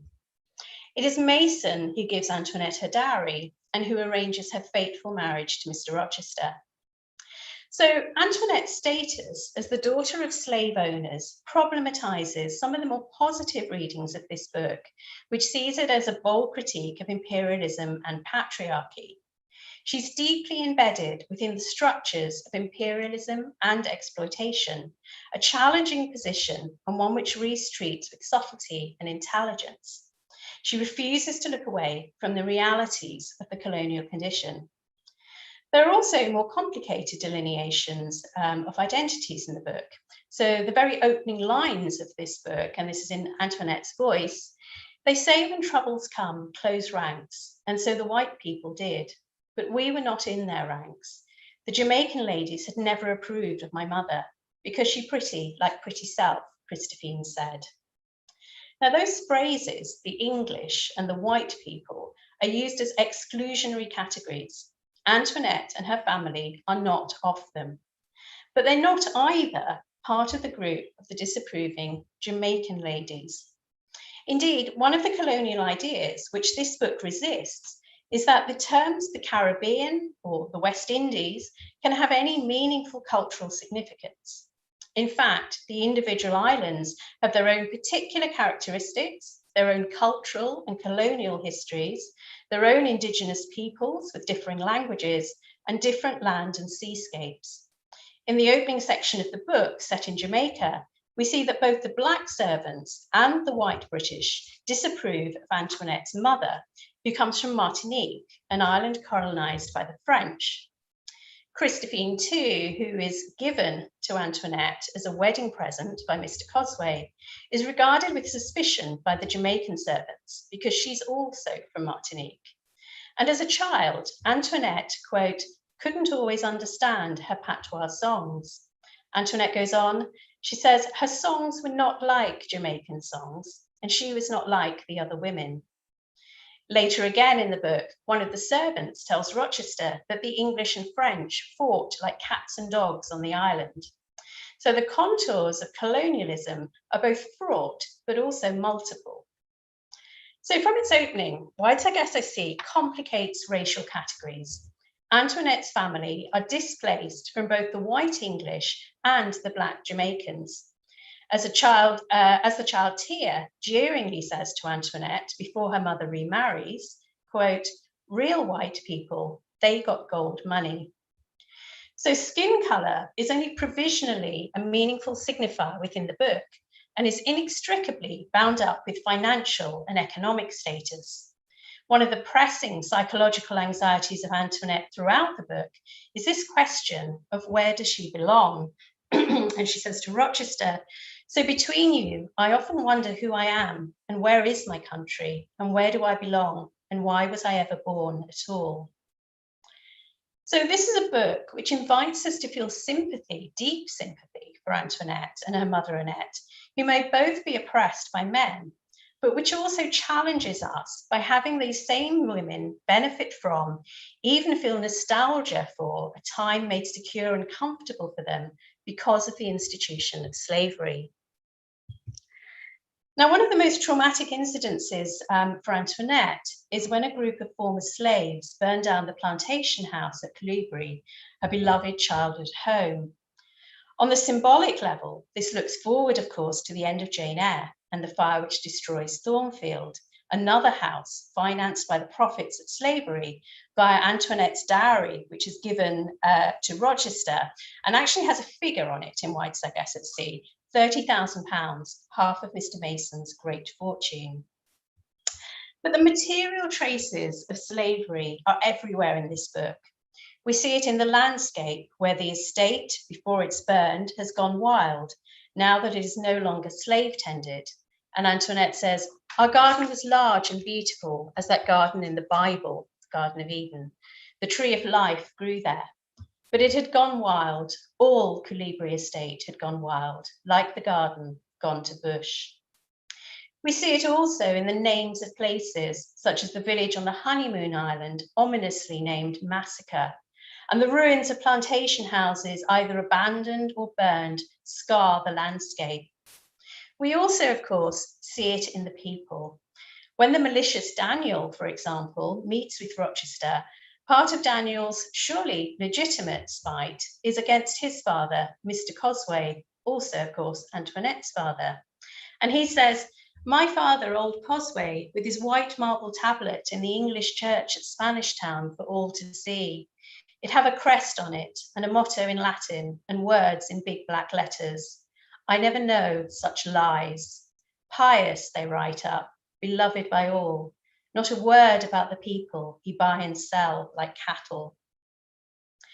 And we've already been inside this church when Rochester recalls his own marriage there.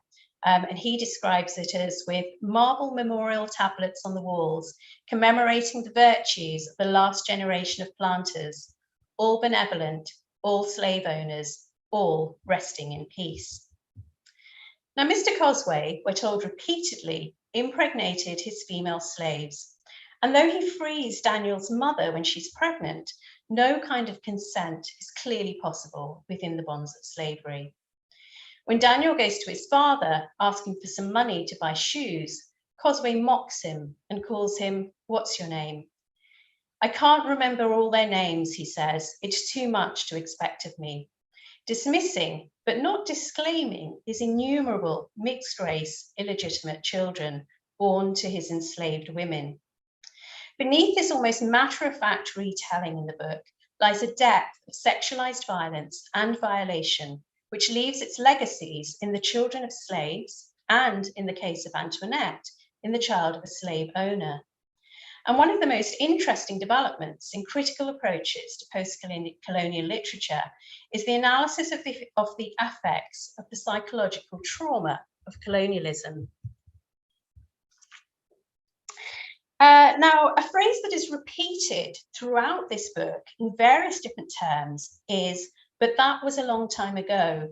Nobody remembers now."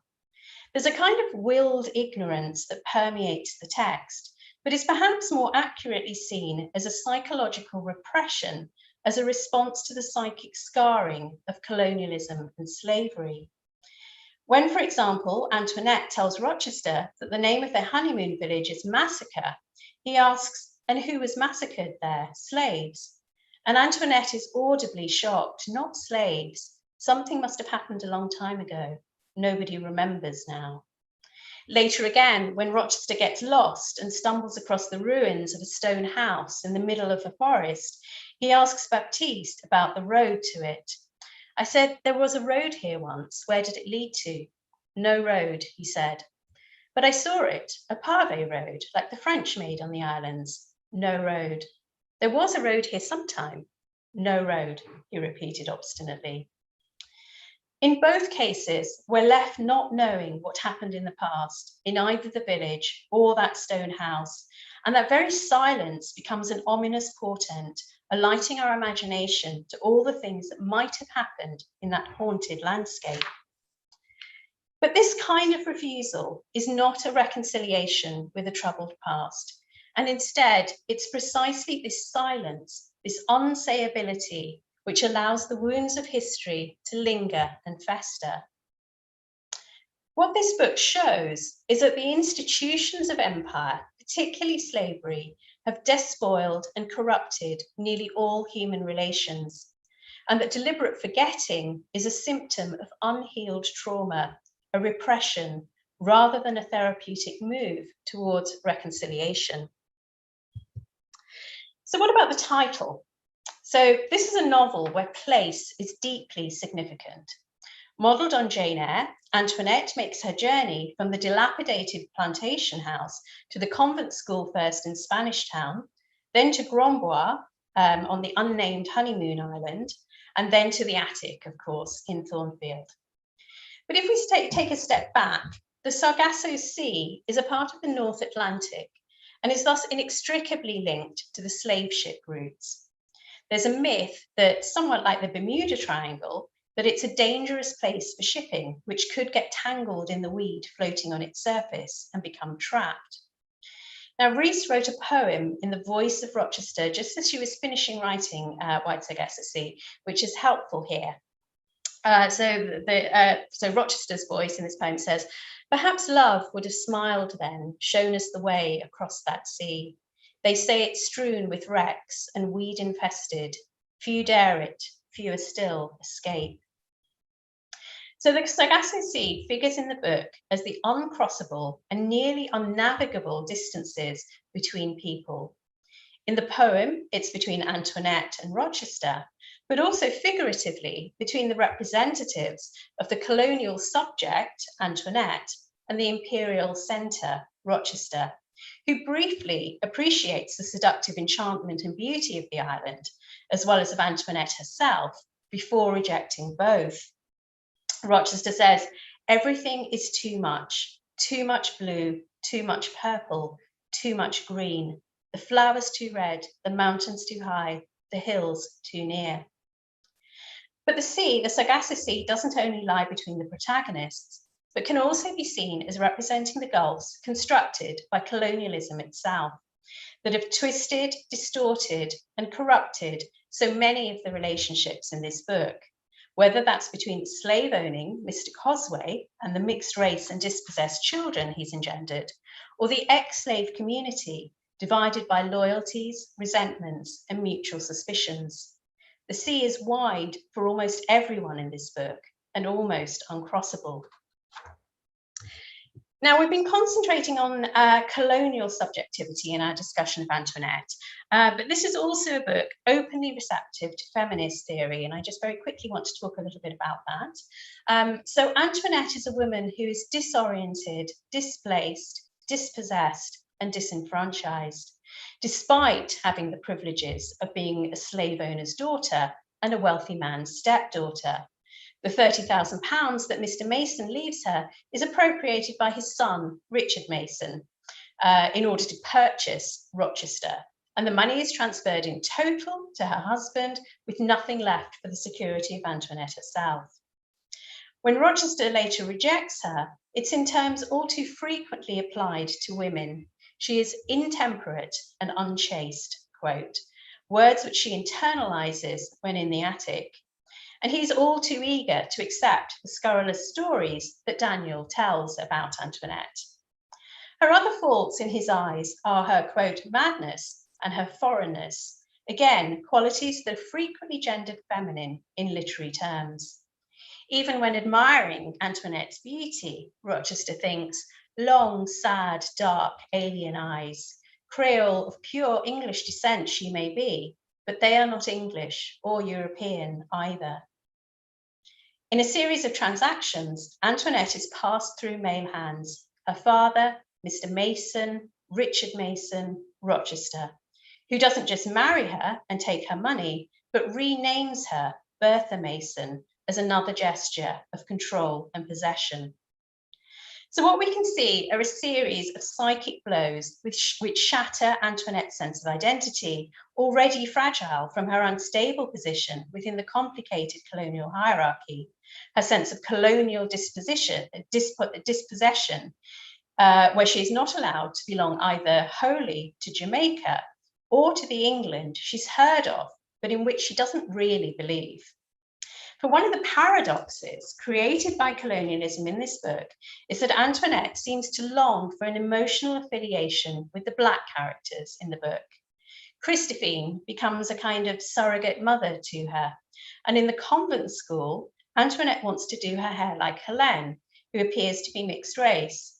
When Helene explains what to do, Antoinette says, "Yes, but Helene, mine does not look like yours, whatever I do." And Helene, her eyelashes flickered, she turned away, too polite to say the obvious thing. Earlier in the book, we have a poignant image of the potent effects of the legacies of slavery on two young girls, Antoinette and Tia, the daughters respectively of slave owner and enslaved. After the burning of the plantation house, Antoinette sees her playmate and runs towards her, quote, "For she was all that was left of my life as it had been." But Tia picks up a jagged rock and throws it at Antoinette. And quotation from Antoinette, "I looked at her and I saw her face crumple up as she began to cry. We stared at each other, blood on my face, tears on hers. It was as if I saw myself, like in a looking glass." So as mirror images of each other, the two traumatized young girls are both interchangeable and also somehow always divided.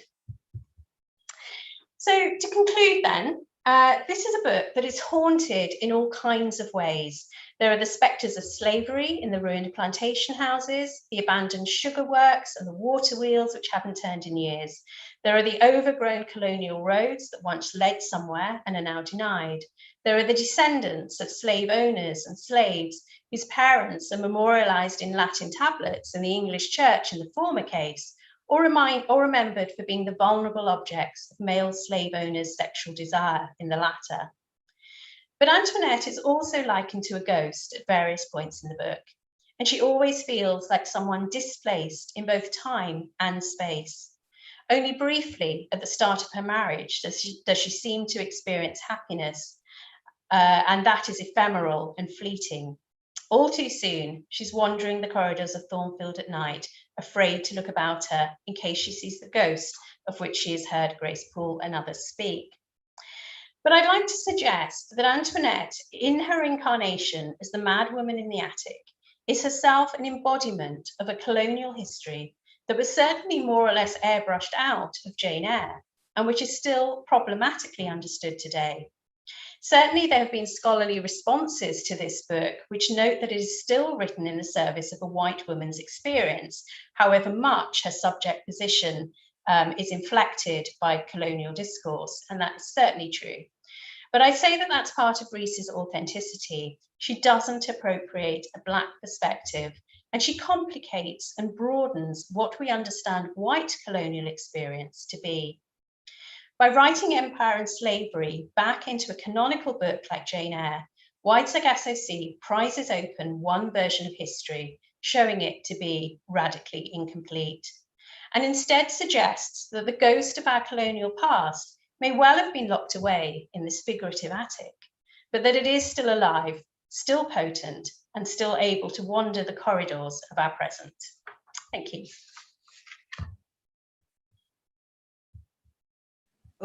I'm turning myself on and off. Sorry, that was wonderful, Linda. Thank you very much. Really fascinating paper. And there aren't many questions in the chat, so that means I get to use my chair's prerogative and ask the first one as well. I loved the quote that you used from Rees at the very beginning about saying her book was a deep curtsy to Bronte. I found that quite moving, actually. And I just wondered how you think traditional readers of Bronte might have viewed Rees's book and your work, actually, that you're doing now. Yeah, that's a really interesting question. I mean, I think one of the things about the time at which Rees is writing, so 1966, is a really interesting time if we think about, what is happening in Britain.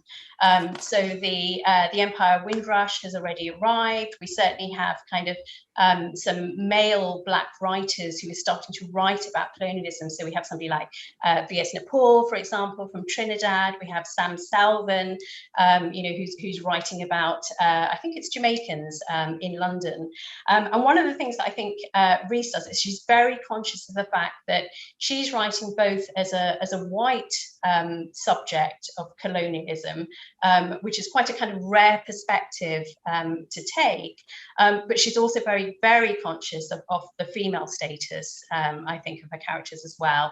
And anybody who's kind of read, any other books by Jean Rees, there's very much this idea of the sort of the Rees woman who is always somebody who's very fragile and yet strangely strong. I mean, there's almost a kind of glamorous victimization about the kind of women that she writes about.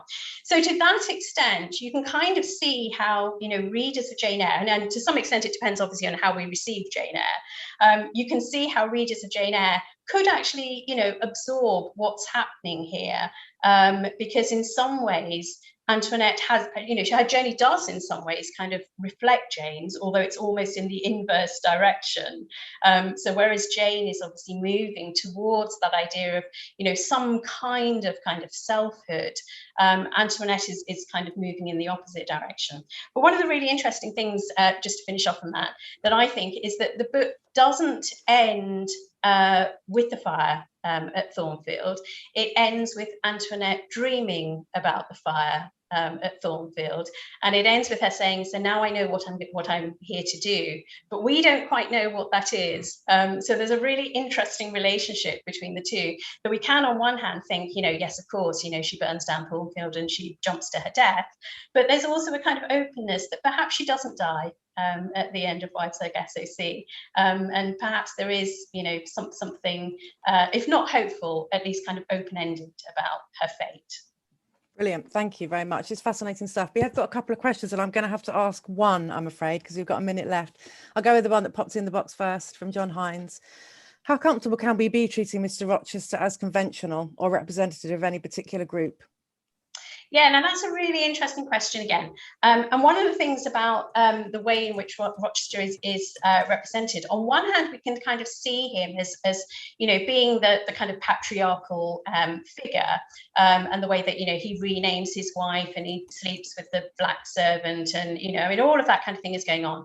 And yet at the same time, he also represents a younger generation who actually isn't kind of, you know, on board with the whole slavery thing. I mean, he talks about you know, the planters. I mean, he is upset at the idea of the planters' memorials, saying that they all rest in peace. So he is part of that kind of you know, abolition generation to some extent ideologically. And yet what we see, you know, when he's actually in Jamaica, is that while he has the potential to kind of open up to this idea of the sort of the magic and the nature of both Jamaica itself and to Antoinette, he almost deliberately also closes it down. So I do think that, you know, again, there's kind of lots of different ways that we can think about him, and again, you know, this idea of radical ambivalence in the book, I think is really the kind of the keynote of the book. So yes, there's a doubleness, I think, about Rochester there. Fantastic. Well, thank you on behalf of everyone listening and watching again, Linda, for that really great paper. Thank you. Thank you. And we're moving on now from literature to music, so perhaps from reading to dancing, seeing as we're heading into Friday afternoon. The next paper in the session is exploring how African-American music developed as an original art form, whilst also retaining its integral style and performance features. This paper is given to us today by Josephine Beaton, who has contributed much research in varied outlets on early African-American jazz and blues. Josephine is a retired East End secondary school head teacher and is also a trustee of the Nubian Jack Community Trust, an African Caribbean community organisation who deliver cultural and educational outputs and services. Josephine is currently heavily involved in the Trust project to raise a statue in honour of the Windrush and Commonwealth nurses. If you're ready to go, Josephine, I will hand over to you. Thank you. Thank you. Am I on sound?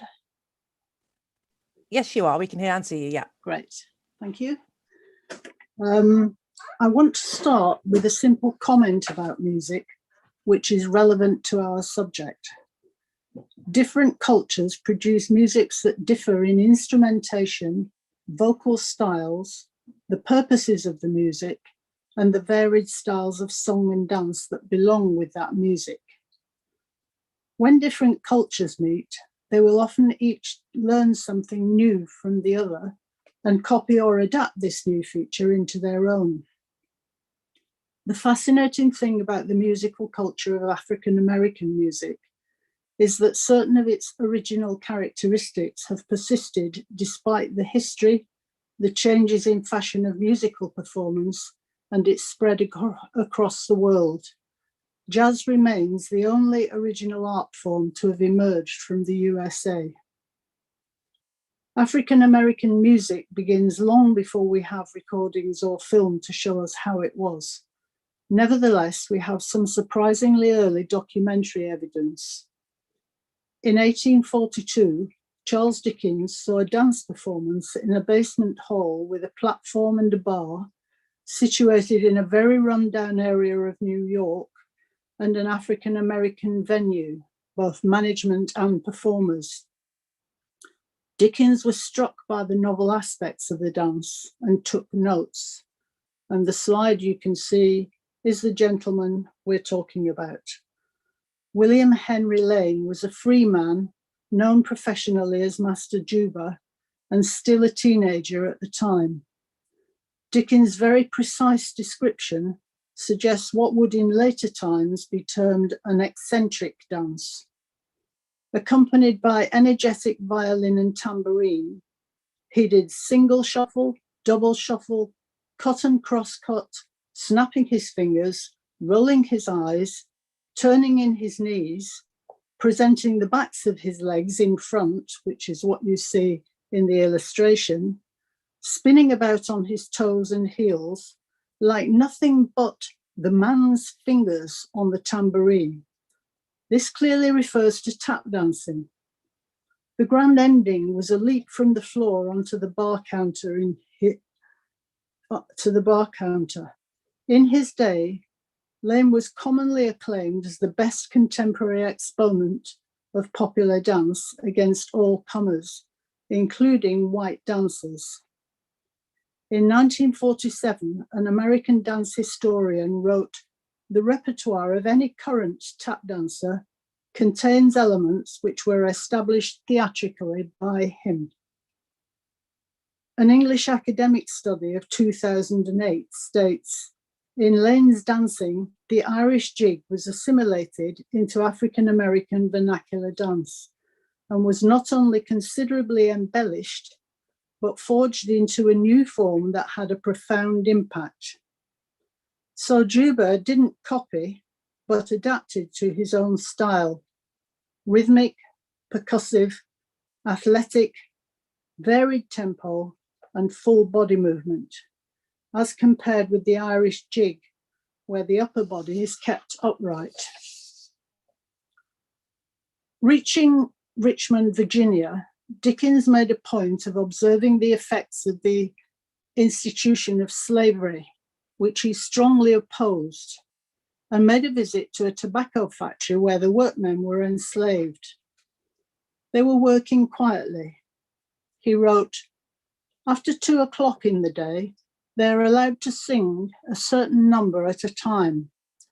Some 20 sang a hymn in parts and sung it by no means ill, pursuing their work meanwhile. These men have taken up the part singing of the European hymn, which one assumes was a welcome accompaniment to their work, but also suggests they sang what they were allowed to sing. When considering African American musical characteristics, it is well to remember the constraints they faced from their earliest days in America. Hymn singing was a non-threatening activity for the slaveholders. Playing drums might be a danger signal. The spirituals for which the enslaved were noted continued those harmonies, and the words were Bible derived. But as we know, those Bible references were often about escape and ambiguous. Swing low, sweet chariot, coming for to carry me home. Is this looking forward to heaven? And continuing, I looked over Jordan, and what did I see? A signal to cross the river to freedom? We know that such songs were used as signals for the Underground Railway, as the recent film about Harriet Tubman illustrated. So the spiritual was repurposed, but it also used a form which allowed for call and response. And that has a further function. It brings the community together when a reverend leader can give the line and the congregation can all respond in this case with Coming For to Carry Me Home. Can I have the next slide? And I'm going to try and find the camera. We can see you, it's okay. You can? Yeah. Okay. And the slides, good. yeah, perfect. Thank you. Right. This is Paul Robeson. This music, the spiritual, already loved in Britain for its musicality, and in the repertoire of many later 19th century choral groups here, was given a further boost in the 20th century by the moving bass baritone voice of Paul Robeson, noted also as an actor, and who chose to record spirituals along with other songs of his own culture, such as Shortening Bread. They frequently featured on radio's Housewife's Choice, running from 1946 to 1967. When people choose to migrate, as many from Britain have done, they will cherish and maintain their childhood ways long after their homeland has moved on, and the earlier generations liked to keep in touch with family at home. For people forcibly removed from their homes and even their immediate family, as Africans were, to keep their own ways and traditions as a community has to be an imperative for survival and to keep oneself whole. Their strong musical traditions were a way they could do this. We can trace some of the constant characteristics of African-American performance throughout the turns of history, and it seems that most of the performance characteristics were cemented in America. Post-emancipation, performers came here, the earliest in 1866, when Haig's Georgia Minstrel Troupe brought 26 liberated people to show their skills. It seems that Brits in the 19th century began to be concerned with authenticity. Are these performers genuine African Americans doing their own stuff? This is definitely a compliment. But at present, we only have hard evidence for the rising popularity of African American musical performers as we move into the 20th century. Next slide. In 1902, Belle Davis brought her Pickaninnies to London, a popular stage act. We know how she sang purely because the group was recorded in London and never in the USA. The Honeysuckle and the Bee, a period piece, is one of the earliest known records of African American rhythmic practice. Belle sings the introduction straight, then, making a heart-stopping transition, she launches into what the bee sang to the honeysuckle in her own cultural style, a relaxed swaying movement hard to describe, though the word should probably be swing in the general sense, as in the later Duke Ellington piece, Don't Mean a Thing If It Don't Have That Swing, or better still, Fats Waller. When asked to explain swing, he replied, "If you got to ask, you ain't got it." A breakthrough came in 1903 when In Dahomey, the first full-length musical written and played by African Americans and fresh from Broadway, came to London. No doubt about authenticity here. They were Black and it was different. Next slide. Surprisingly, the cakewalk dance was included by public demand, confirms that in London at least, this old-fashioned dance, the African's satirical look at the stiff white ballroom dancing of the South, was already known, whilst research done on acts touring Britain in 1910 counted 26 featuring casts entirely or partially of African descent. Next slide. Also in 1903, Scott Joplin had his Something Doing issued on a piano roll, the composer himself playing it. And now we've arrived at that name for syncopated music, ragtime. His rags and others have continued to be popular with pianists up till today, but African Americans also wrote or orchestrated rags for small groups. Next slide. Pete Hampton and Laura Bowman, members of the Indahomey group, met there and became life partners. He danced, sang and played harmonica and banjo. She sang and played banjo. Touring Europe with various shows, they lived in Stockwell. Between 1903 and 1911, he made over 150 recordings, some with Laura singing, though no record with her banjo playing has yet been recovered. Clearly immensely popular, and Hampton is seen as a pioneer of the blues harmonica style in view of features such as train noises, rediscovered in Europe with the popularity of Sonny and Brownie McGee playing harmonica and acoustic guitar in the late 50s and 60s, favourites with the folk music audience. In 1910, the versatile quintet performed at James Reese Europe's Clef Club in Harlem, patronised by rich white people. The bill included the white ballroom dancers and teachers, Irene and Vernon Castle. Their work was often set to ragtime and jazz rhythms appropriate to their modern dances, such as the foxtrot. And when in 1913 they were to tour Europe, they chose 3 members of the quintet, now the versatile 3, to tour with them. At the end of the tour, the 3 players teamed up with a friend already in London, and so as the versatile 4, they became the resident band of the very upmarket Murray's Club in Soho.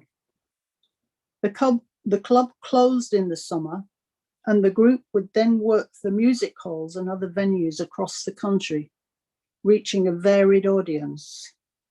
Next slide. Their members were Tony Tuck on banjo and vocals, Charles Wenzel Milnes on piano and vocals, Charlie Wesley Johnson, drums and cello, and Gus Haston, mandolin. They first recorded in London in February 1916, including Down Home Rag, composed by an African-American associated with the Harlem Clef Club. And this has been said to have a credible claim as the first jazz record. They remained in Britain for around 10 years, their music popular and a favourite with the Prince of Wales, later Edward VIII. Yes, Murray's Club was that upmarket. Records were made by the American Dixieland Jazz Band of New Orleans in 1917, the first to use the term jazz rather than rag. This white band was good, as well it might be, in the heart of the South, where giants of early New Orleans jazz, King Oliver, who earned that moniker, Louis Armstrong, Sidney Bechet, and Jelly Roll Morton, incidentally part Haitian ancestry, were developing their styles and instrumental techniques. Next slide. Post-war, in July 1919, a blast from the past, the Southern Syncopated Orchestra, the SSO, arrived in London, led by Will Marion Cook, composer for Indahomey, with an orchestra of 36, a very wide repertoire of ragtime, spirituals, jazz, light classical, show tunes, and traditional plantation songs. The full range of African-American performance of the era. Instruments included banjos, vocalists included quartets and solo singers, and the scores were written. Personnel included Sidney Bechet of New Orleans, immediately noted as something wonderful, and whose intense jazz style and timbre could carry power or pathos equally. Known for clarinet, whilst in London, he saw and bought a second-hand soprano sax, a difficult instrument to play, and he made it his own. He later settled in Paris, where now parks and a cultural centre are named after him. Billie Holiday's vocal rendering of Strange Fruit, a poem recording lynching, which was at its height in the 1920s in America, is heartrending and was intended to be. Music as a weapon. Bechet's performance of the music, without words, is equally moving. Next slide. Arthur Briggs is of particular interest in the SSO, a fine trumpeter who rightly claimed British nationality for this trip with the SSO because he was born in Grenada in 1901, but had joined the 369th US Infantry Band. He was too young to travel to Europe during the First World War, but finally made it with the SSO. He sometimes claimed to be American, indicating the prestige that US performers enjoyed, and was not contradicted because of the quality of his playing, virtuoso and with a clear tone. For some years, he worked in the USA and in Europe, finally settling for Europe in 1931. He played with other artists of high quality, including Coleman Hawkins. Interned in France in World War II, though now an American citizen and America not yet in the war, he was rescued by one Tom Waltham, a jazz musician in the British internees camp at Saint-Denis, who petitioned the German authorities to have Briggs moved there, presumably by saying he was British. Jazz was forbidden in the camp, and the interned jazz musicians included many of African heritage, so they turned to classical music and gave concerts. Waltham directed Arthur Briggs et son orchestre. German officers enjoyed the concerts, one commenting that he had not thought that Negroes would be capable of such playing of European music. Briggs stayed in France to play, and in the 1960s settled in Chantilly, teaching music. African-American music has spread in many ways. Returning from that digression to the SSO, the show was a huge success, performed in other major cities with uniformly good reviews. Audiences were entranced and commented on the swaying of the performers, the way they exuded joy in what they did, with big smiles, and their spontaneity.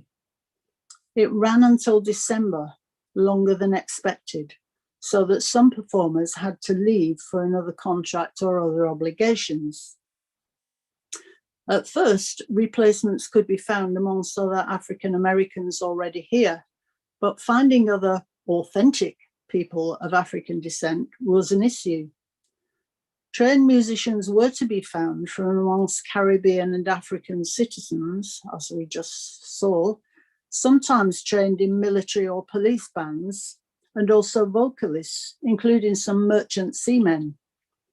Some married British women and stayed. The point of interest is that they were able to adapt quite quickly and pick up the American style, and for some it proved a good training ground for their future careers.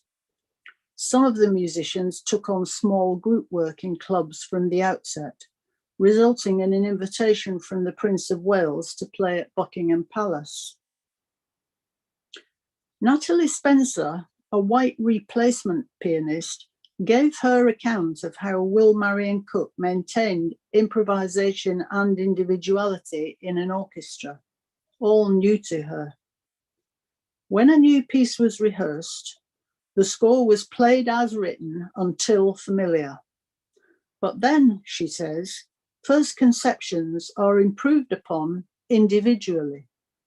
That is the real secret of the fullness and liveness of the syncopated orchestra's playing. Later, in rehearsal or during a performance, someone might improvise a small variation. If Cook smiled, he was happy with it.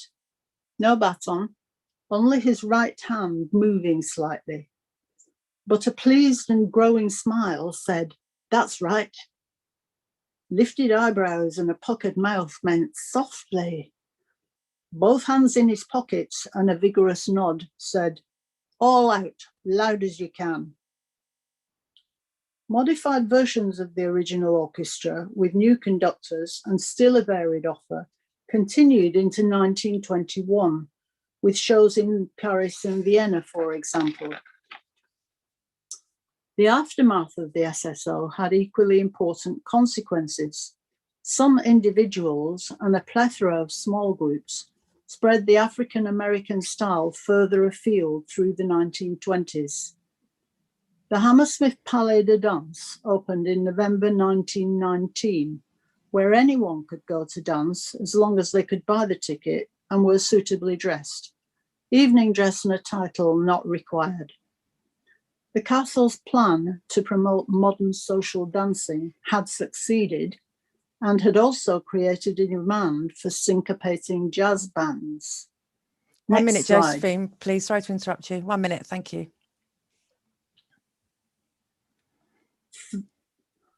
Right.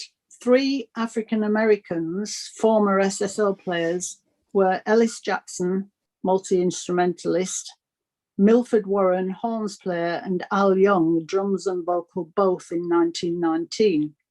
All 3 had their own acts as musicians and vaudeville performers in the US and Britain. They recorded for Victor Vordzanger, and it's not surprising that he had a hot band on record. Ellis Jackson was playing at Moody's Club, where else? In America, jazz was seeing great developments. Louis Armstrong, who honed his small group skills in Chicago, with Joe King Oliver as an example, when he played in his band, started to lead his own hot small groups, playing trumpet solos with an unmatched sense of swing, timing, complexity, and amazing technical skill. I'm going to cut, obviously. He came to London in 1932 to escape the Chicago mobs and was surprised to find fans waiting to meet him on arrival. In 1933, Duke Ellington's orchestra debuted at the London Palladium, and he received an ovation when he walked on stage, and then a stream of others. Next slide. Cab Calloway and his Cotton Club Orchestra appeared at the Paramount Theatre and was seen by my father in Manchester, billed as, my father was a student there, billed as the first and only appearance in a provincial theatre. He was hip, sang, conducted the best hot jazz band of the time, had a very original way of dancing, seen on film. People were there was a great demand for this music, not only now for dancers, but for large audiences. Thank you. Sorry, I overran. No, that was perfect. Thank you. I'm sorry I interrupted you to warn you about the time. Thank you very much, Josephine. That was fantastic. Some really lovely photos as well. People can feel free to post questions in the chat, but I just wanted to ask you quickly, because you mentioned Belle Davis quite early on, and I wondered if it's possible to listen to her music that you mentioned. Is it on archive anywhere? Yes, because she was recorded here. That's the example I gave, the honeysuckle and the bee, was recorded in London. If it had been left to the Americans, we would have no idea what she sounded like. And there are many researchers in this country and in Germany and France who have worked hard to trace old records. The same with the Pete Hampton records.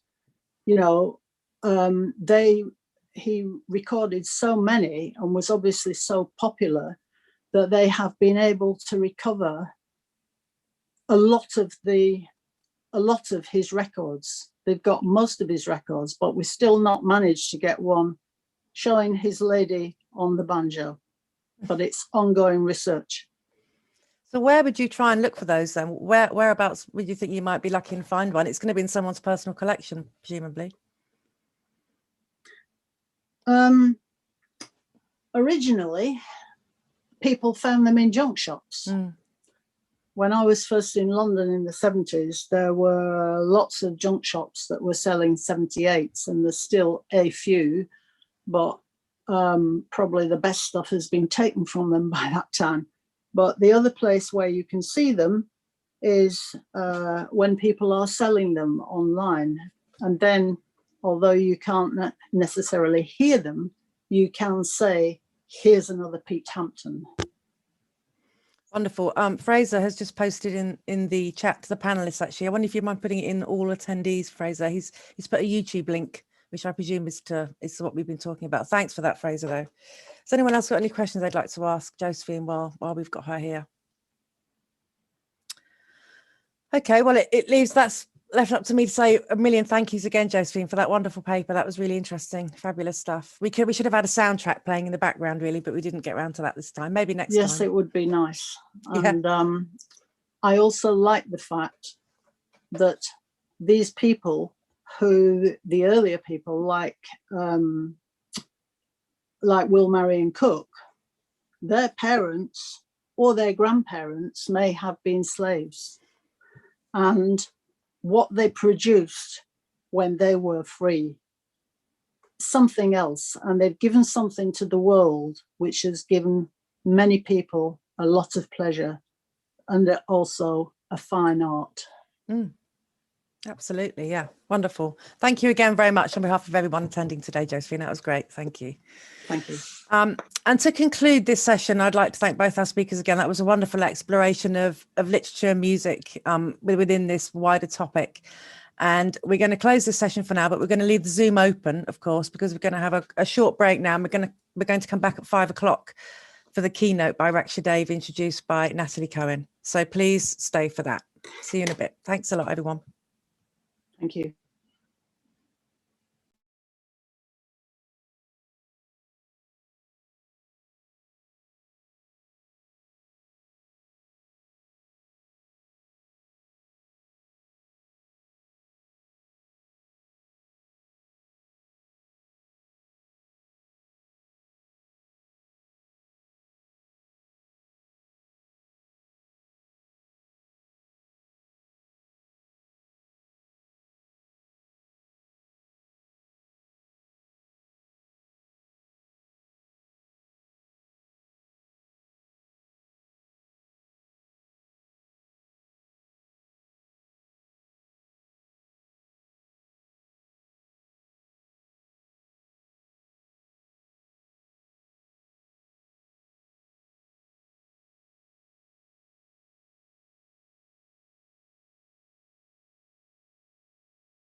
Hello everyone, can you hear me?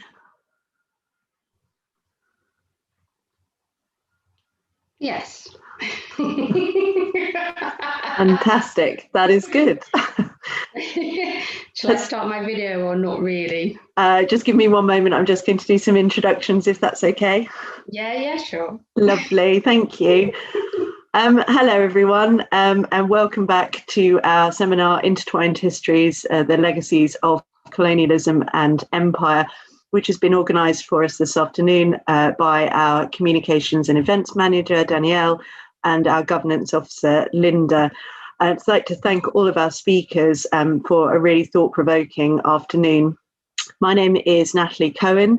I am an archaeologist for the National Trust and for Canterbury Cathedral. I've been a fellow of the Society of Antiquaries for around 10 years and a council member and the chair of the Diversity and Equality Working Group since July last year. So as Martin mentioned in the welcome this morning, the Diversity and Equality Working Group will be reporting to Council this summer to outline some of our strategic recommendations, which are aimed to address long-standing issues around diversity and inclusivity at the Society of Antiquaries, both in the short term and also to embed sustainable change going forward. So today is the first event in a series that the Society is organising on intertwined histories. And this is one of the first initiatives from the Diversity and Equality Working Group, which is helping to shape future programming at the Society. The full programme for forthcoming events will be announced soon. They are likely to be hybrid events with speakers in person, hopefully, and online. And they'll be further exploring some of the themes that have been raised today. Just to give you a few insights into what is coming up, in October of this year, we will have a panel discussion looking at issues around UK contested heritage, and we have confirmed speakers, including Dr. Michael Taylor, Professor Miri Rubin, Dr. Linda Monkton, and Josephine, who you've heard from today already. In February 2022, we have a second panel discussion looking at international perspectives. And in May 2022, we have a full day conference on Caribbean histories and literatures in English, organised by Linda and Professor John Hines. And the call for papers and sessions for that conference will be advertised shortly through SAL newsletter and also on the Society of Antiquaries website. So as before, there will be a Q&A session at the end of our paper this afternoon from our keynote speaker. If you would like to ask a question, please do pop it in the chat. It is my enormous pleasure and privilege to be able to introduce our keynote speaker, Raksha Dave, to you all this afternoon. She will be speaking on why representation matters in heritage. And she is a fellow alumna of the Institute of Archaeology at UCL, with 2 decades of experience in field archaeology, public archaeology, and in broadcasting. So I'm sure she will be a familiar face to many of you from her decade working on Time Team. And she also has extensive experience in educational initiatives, working for local authorities, the Council for British Archaeology, and as an advocate for the Young Archaeologists Club. You may have also seen her, in addition to her many broadcasting adventures on the BBC and on Channel 5, Digging for Britain, Pompey's Final Hours. You might have also caught her this summer doing all sorts of exciting things, including opening witch bottles live online, which was a brilliant event. So without further ado, it's my enormous pleasure to introduce our keynote speaker this afternoon, Raksha Dave. Thank you, Raksha. Thank you, Natalie. Right. Yes, I just want to say also that I've been listening to all of the papers this morning, and they've been absolutely fabulous. So that's been really great. Thank you to all of those. So now I'm going to try and do the magic sharing screen.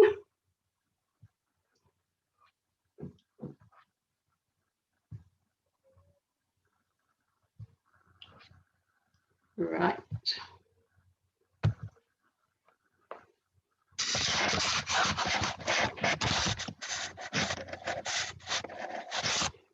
Okay. When I got asked to deliver this keynote, we were still feeling the echoes of George Floyd's death. The ripples of the Black Lives Matter movement were tangible. The pandemic had ripped the lid off inequality in society and magnified its beating heart. As an archaeologist, I felt that we had finally come to a watershed moment. a point of reckoning when finally we could start the work of unpicking racism and the inequalities felt by other groups and look forward to more equitable and equal space in society. Every sector has had to look inwardly. Are my spaces and work diverse? And more importantly, are they inclusive and equitable? Unfortunately for the arts, and in particular for heritage, we are still acknowledging that our spaces are far from diverse or inclusive at all. And unlike other sectors, we have at least 30 years of catching up to do. We work in the parameters of a white, male, European framework fueled by colonialism, and where the power and the capital of heritage comes exclusively from this viewpoint. I've often felt at unease working with these structures, and it's true to say that at various points of my career, I felt on the outside. Whether that I was at university studying archaeology, in the workplace as a female, and at the point when I started a family. My intersectionality as a working class, northern, female British Asian archaeologist has put me at a major disadvantage. It may not seem like now, but it's important to say that in order for me to succeed, I've had to carve out my own space.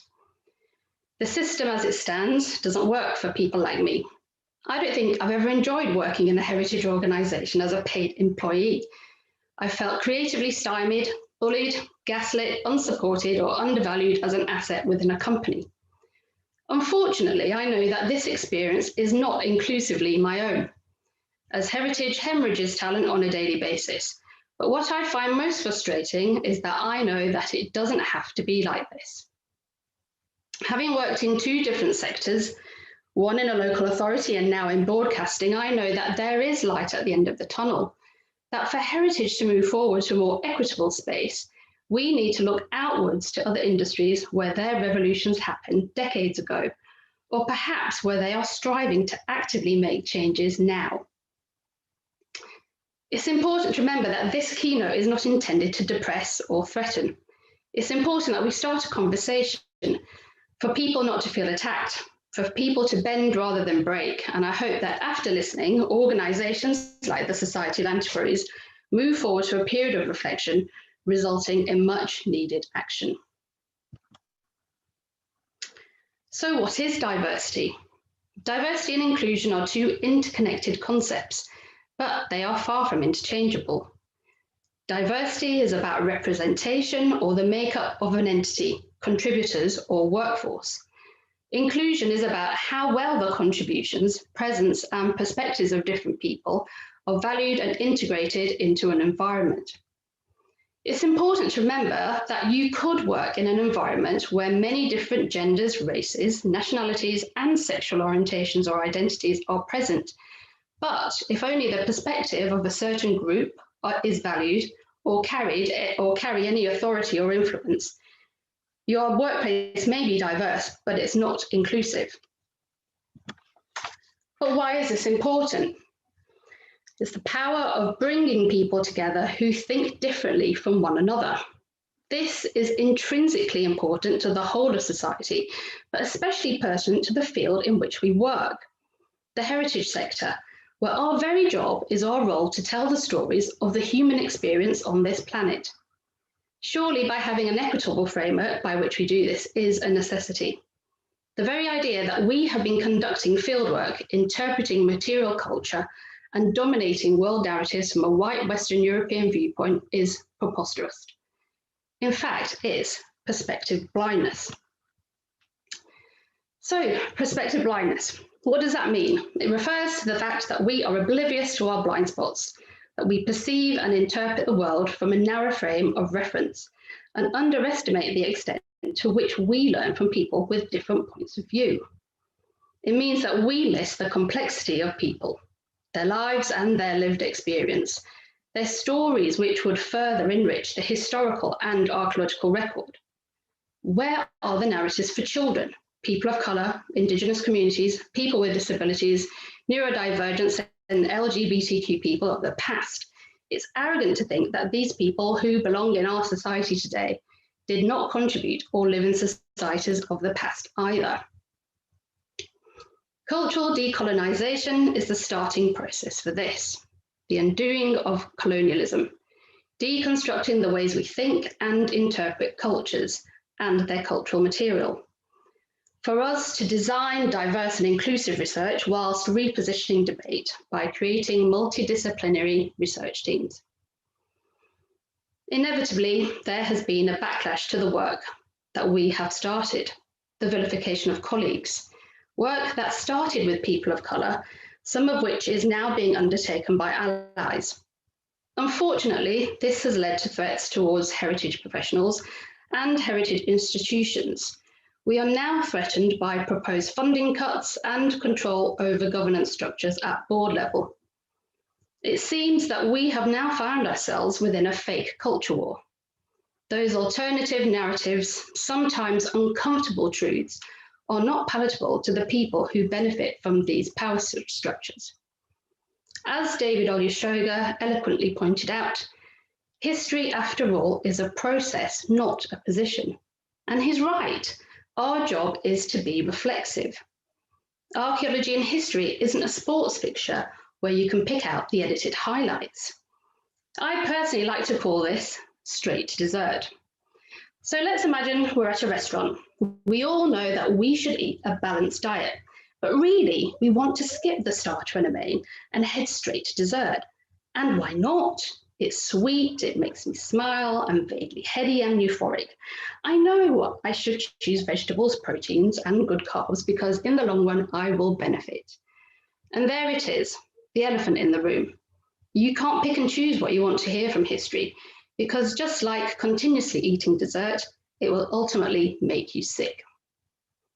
Backlash from institutions and individuals are normally from people who are unwilling to change and are open to hear alternative points of view. This is why we hear the phrase, from a privileged place of privilege, because quite often these people have solely benefited from these colonial structures, elevating their positions and taking advantage of the opportunities that are geared towards them. But to challenge and democratise archaeology and history, we need to look at the structures by which we operate. Where are the key areas we need to challenge to become more diverse and inclusive? And here's one of them, local knowledge and contribution. Now, I really didn't want to go down this path, but I'm going to go into it anyway. Stonehenge. Stonehenge is topical with the proposed development of the tunnel cutting under the archaeological sediments to replace the A303. But I feel as though the narrative has been exclusively taken over by male academics who feel as though they have a right to exclusively conduct research in the Stonehenge landscape, and popular historians who have no archaeological framework whereby to contribute to the larger picture. The effects of this fallout now mean we have a skewed narrative where archaeology that falls within development and the planning process is bad versus academic research, which is good. By and large, I would like to see a more well-rounded approach. I feel as though the local voice has been lost. What are their daily transport issues? What do they think about a tunnel? And are there other issues like the lack of local planning and development that has hindered economic growth in their area? I do think that there is another way. I would like to see a variety of voices, the creation of multidisciplinary teams of academics and archaeological practices and local stakeholders contributing to better infrastructure developments. Personally, I don't think that the current plans are a good compromise because all of these alternatives have not been discussed with a diverse group of people. However, I fully support the current fieldwork undertaken by archaeological colleagues and their ability to execute the project to the highest standards. And also, let's take a brief look at the Edward Colston statue. Who decides whether a statue should be dismantled or replaced? I, for one, didn't even know who Edward Colston was prior to June last year, but the people of Bristol obviously do. It seems that there was already a strong grassroots campaign supported within the local Bristol population for the statue of Colston to be reinterpreted, replaced, or removed. A long-standing debate of anti-blackness, a campaign to reclaim humanity and execute reparations to individuals who suffered from Colston's actions. Frustration, it seems, was born out of inaction. The campaign had lobbied through proper channels via the planning process and the local authority, which were largely ignored for a quarter of a century. And as we all know, the statue was torn down during the Black Lives Matter protest, something I don't think would have happened ordinarily if it wasn't for the catalyst of living amongst the strains of inequality during a pandemic. Ultimately, decisions like this should be made at a local level. Why do I care about a statue of someone I never even knew existed? Let us leave the final word with the people of Bristol. This panel on the slide is at the current Colston exhibition curated by the M Shed in Bristol. And it says it all. In less than 3 days after the removal of the statue, 10,252 people responded to a survey by Bristol Live. Only 20% of the respondents think it should have been taken down at all, opposed to an overwhelming majority of 80%.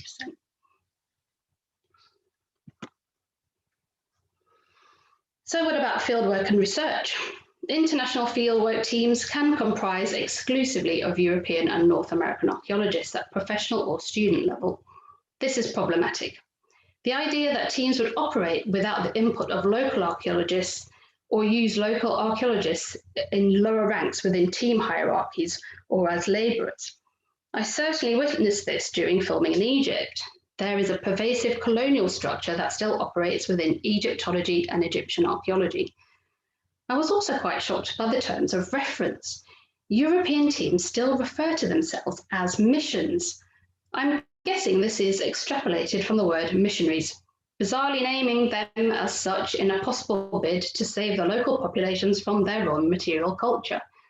Local Egyptians are almost always used as labourers or are present as lower ranked experts within teams regardless of their expertise.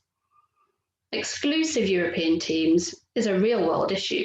This can ultimately lead to the guarding of knowledge, a lack of training in native countries, and a lack of understanding of methodologies and frameworks.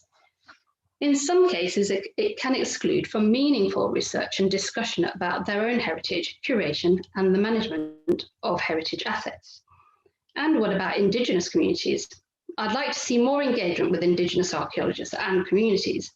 Let us dismantle the process of disenfranchised Indigenous people. It is important to understand how much their contribution is relevant and how colonialism has almost eradicated their right to participate. For example, recent archaeological research has shown how Indigenous populations can contribute to the future ecology of our planet. I still feel we have a lot to learn from these communities to bring them front and centre to the debate and solutions for climate change, land management, and living sustainably. And we also need to decolonise curriculums. An active move to help decolonise teaching curriculums by viewing the historical curriculum through a critical lens, instead of giving us the edited highlights. The move to more expansive teaching will give us the ability to portray stories that reflect our society, whether that is from the viewpoint of people of colour or the working classes. This is also mirrored in post-colonial countries. I was quite shocked recently as I sat on a panel for CIFA to hear that British history is still actively taught in Kenya. The echoes of empire still firmly in place. But ultimately, how relevant is this to Kenyans? It's really important that we don't continue these discussions and actions without our colleagues from the Global South. I'm pleased that decolonisation work is happening, but it is becoming apparent that there is a gentrification of the decolonisation process. It's important that we stay authentic, that people of colour, Indigenous communities and colleagues from the Global South are not excluded from this work. They are the people that snowball this movement and have to live with the daily consequences of these structures. Be allies, not colonisers of decolonisation. And the workforce. Ensure that you don't have fake diversity versus true diversity. Evidence of parity and a level playing field for EDI individuals, and that diversity and inclusion is embedded into the organisation, not just as an afterthought, and that those diverse employees are represented through entry level to senior management and executive level. There is a real issue with heritage organisations in the UK, where practitioners are almost exclusively white. There is diversity in these organisations, but they are predominantly represented in support staff, cleaning staff, HR, marketing and IT, but almost hardly any practitioners. Organisations will supply this data as a win, whereas if we scratch beneath the surface, nothing has changed at all. So I just wanted to give you a snapshot of UK archaeology as a case study. It's really hard to get a real snapshot of equality, diversity and inclusion in British archaeology, mainly because umbrella organisations are not invested in making a change. Where are the success stories, the issues, and how we can improve in areas where we are lacking? We need a real commitment from sectoral bodies to improve the way in which we attract a diverse workforce and shape policies, enabling people to thrive and contribute within a positive environment. After all, equality, diversity and inclusion shouldn't be siphoned off into a box called specialist interest. Surely it's in everyone's interest. What we see is a negative approach to ED&I, one that is reactive rather than proactive. Take, for instance, the Me Too movement, whereby our female colleagues globally have bravely and very publicly shared stories of sexual harassment in our field, or in the Society of Antiquaries case, whereby governance structures were changed to hold a member accountable for sexual offences and to uphold the role of the Society as an educational charity that operates for public benefit. Research has shown that there are many benefits to a diverse and inclusive workspace. It can lead to higher revenue growth, greater readiness to innovate, increased ability to recruit from a diverse talent pool, and a 5.4 times higher chance of employee retention. The flip side to this is this. When employees don't feel their ideas, presence, or contribution are truly valued or taken seriously by their organisation, they will eventually leave. UK archaeology has a real problem with this. We have a serious issue with retention on every level of the archaeology food chain. How do we attract diverse people at participatory level? How do we feed this into universities or apprenticeships? And why does this not translate into the profession? So what do we have? We're going to have a quick look at some recent data collected by Landward Research. They're the authors of Profiling the Profession. It's a sectoral overview of UK archaeology, and data for this survey was collected from UK organisations and individuals working within British archaeology. The report for 2020 has just been published, and you can access the full detailed current report and earlier reports here. There's a link on the slide. And these are just like quick excerpts. It was quite difficult to actually take the the equality, diversity and inclusion information from there because it's quite scant. But we're looking at, in 2020, there were roughly 6,300 full-time equivalent archaeologists working in the UK within organisations. So if we take a quick look at disability, when asked about a disability, organisations said that only 2.8% of archaeologists working for them is disabled. However, when individuals completed the survey, 11% of UK archaeologists reported that they are disabled, but that only 30% report their disability to their employer. This is much higher than previously thought, and actually it's more in line with national employment figures relating to people in employment with a disability. Those that indicated they have a disability were asked if this was caused or exacerbated by work, and 53% of respondents said yes. The age disparity between individuals asked about emotional disabilities are more frequently reported by younger age groups rather than the 40+ age group. Again, I don't know why. Perhaps there is a generational inability to talk about emotional mental health. Or perhaps the framework didn't exist to diagnose individuals at a younger age, especially if we're looking at pre-2000s. Now, there is a caveat to this. It's not a legal requirement to report to your employer that you are disabled, so ensure why underreporting happens. but it's clear that more work needs to be done looking to support archaeologists with disabilities. Another category that we're looking at is ethnicity. In 2020, 97% of archaeologists are white. However, the other category, which totaled to 1%, was also exclusively ticked by white Europeans that work in the UK sector, suggesting that UK archaeology is 98% white. If we look at previous years, there's a 1% diversity improvement. Data collected for the 2012 report showed that archaeology was 99.2% white. But hang on, let's not celebrate the 1% climb. There are caveats to this data also, because since 2002, the UK workforce has become less white over time, while archaeology has essentially stayed the same.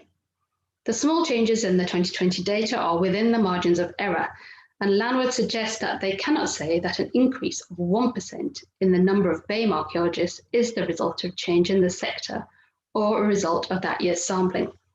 In short, we cannot say that this has changed at all.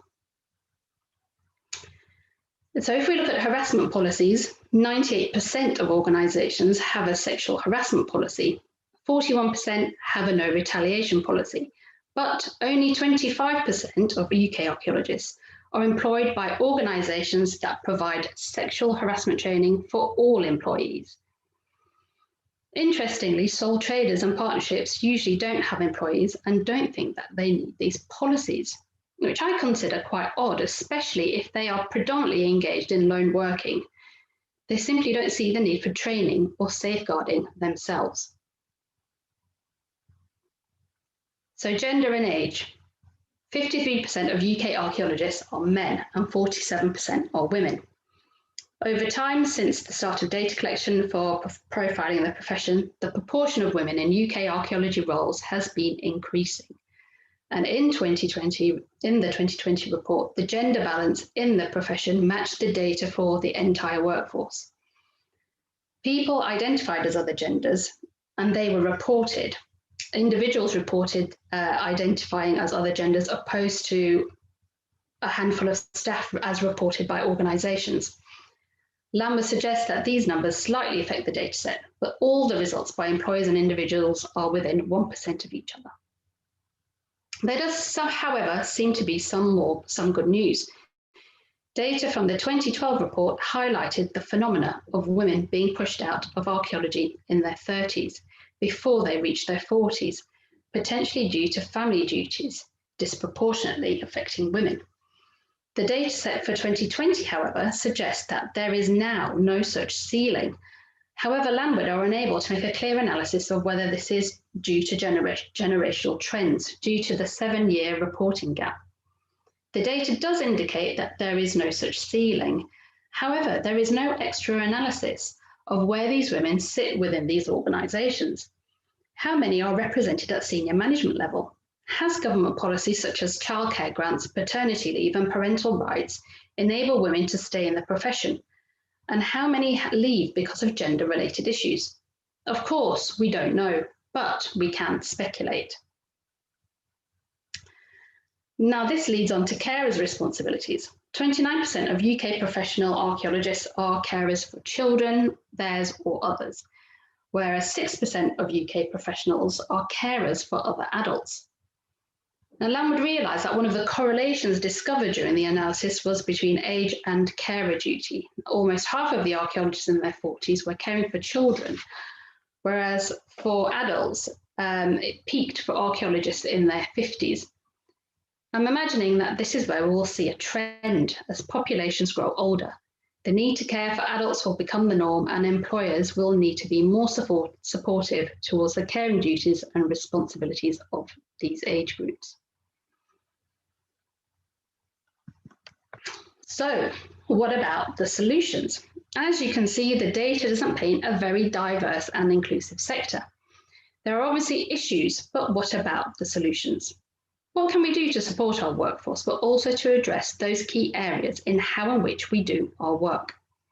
How do we stop operating in homogenous spaces, and how do we stop thinking more like rebels and not like clones? Matthew Said, in his book Rebel Ideas, coins this phrase. He recounts the tale of joining the FA's Technical Advisory Board and was confused as to why he was invited.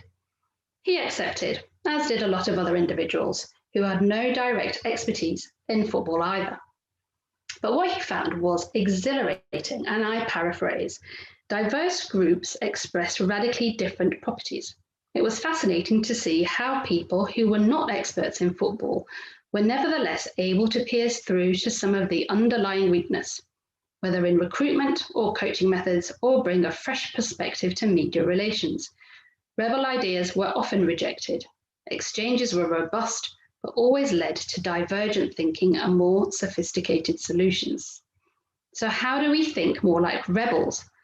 I think the heritage sector has a lot to learn from other sectors, and I, for one, would welcome heritage sectors taking these steps in moving the ED&I agenda forward.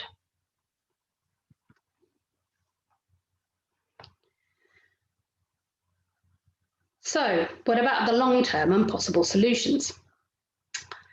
I think that we need to look at sector-wide initiatives, a commitment by member and umbrella or heritage organisations to cross-sector data collection. We need robust data asking the right questions. We need to know where the sticking points are in the chain of engagement at participatory level, how this feeds into higher education, which eventually leads to work within the profession. Are we supporting people enough so we attract a diverse pool of talent, retain them, and see the transition of diverse people into senior management and CEO level? We need to challenge the power structures too. There is scant diversity at board level for heritage organisations, from cultural institutions to grant-giving bodies. Are you recruiting wide enough? Are you exclusively recruiting from your sector? And are you personally handpicking board members that suit your agenda? True board diversity comes from individuals that will challenge you. Remember, think like rebels, not like clones. I'd like grant-giving bodies to reframe the way that they look at funding projects. Longer-term sustainable grants rather than 3-year cycles. How can we really see change and the benefit of our work? Having worked in public policy, this can only happen if you enable projects to embed into communities successfully using longer-term models. And let's talk about impact data. How do we collect impact data? We need to look at other sectors like public sector organisations and how to successfully show public benefit. Our terms of reference for this is public engagement, mainly with experiences of supplying data to grant-giving bodies, but their data collection is not fit for purpose either. We need a cross-sectoral toolkit available to drill into the benefits of history and archaeology.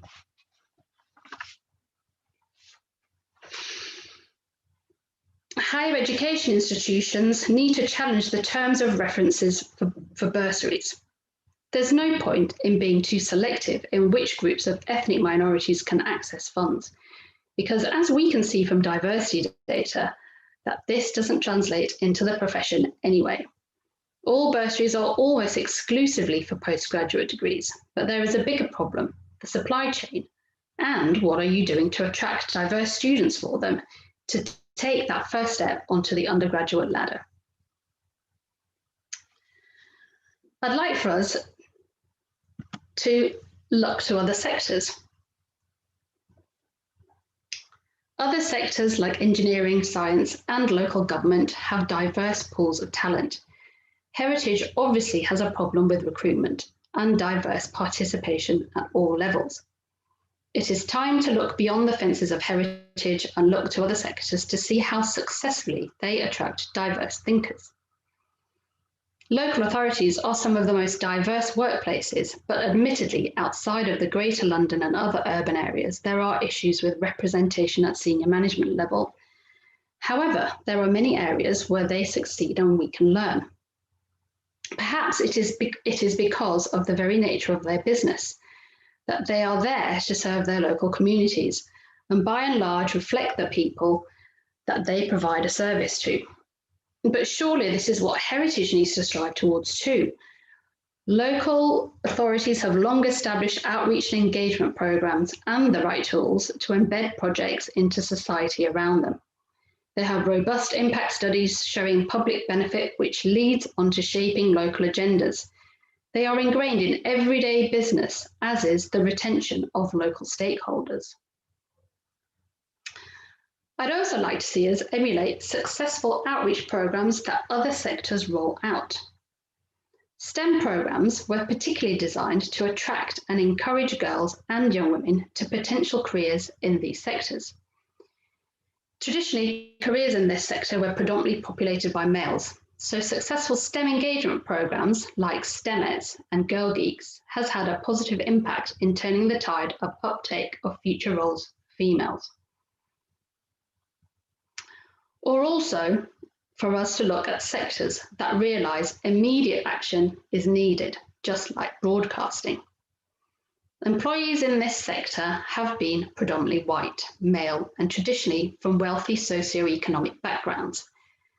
Broadcasting is an emerging sector where change is happening, but in some cases it is pithy, but in others it is rapid. They've obviously been spurred on by the success of diverse subscription-based channels like Netflix. Channels have been keen to emulate the disruptive breakdown of traditional broadcasting, but it's interesting because particular channels that are quick to make change are not bogged down with senior and middle management structures. A good example of this is Viacom, who own Channel 5. In 2021, the company instigated an immediate no diversity, no commission policy, meaning that unless representation is built into projects for on and off-screen talent, commissions will not be approved. We have also seen clear commitments to commissioning from independent diverse indies and the introduction to colourblind casting, which saw Jodie Turner-Smith cast as a lead role in a 3-part drama about the ill-fated Queen Anne Boleyn. But what is the impact of these? Currently, Channel 5 always ranks in the top 2 or 3 channels for diversity. And it will be interesting to see how diversity stats change after the implementation of these policies.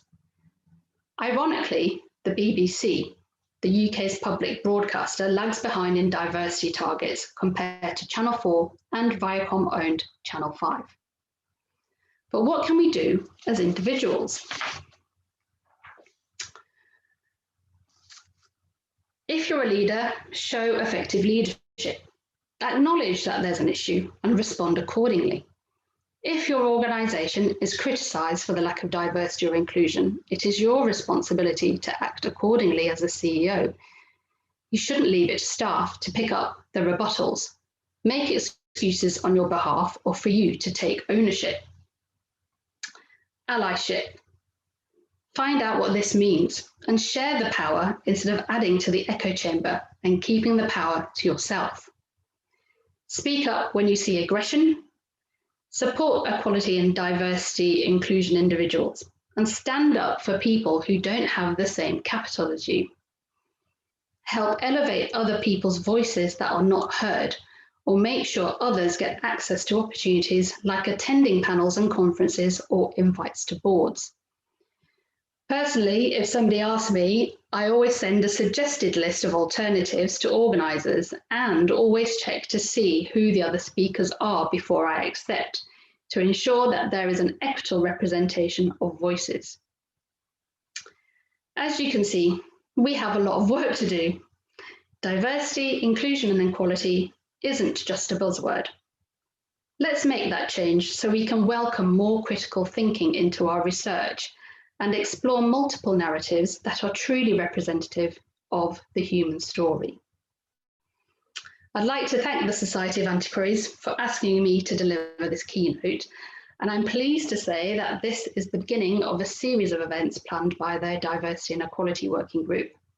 So following this conference, Society of Antiquaries have planned 2 follow-up panel discussions, as Nat Cohen said, in October 2021 and February 2022. The first will explore the UK's troubled history of slavery and colonialism and its legacies, and the second, an international perspective on colonialism. Thank you.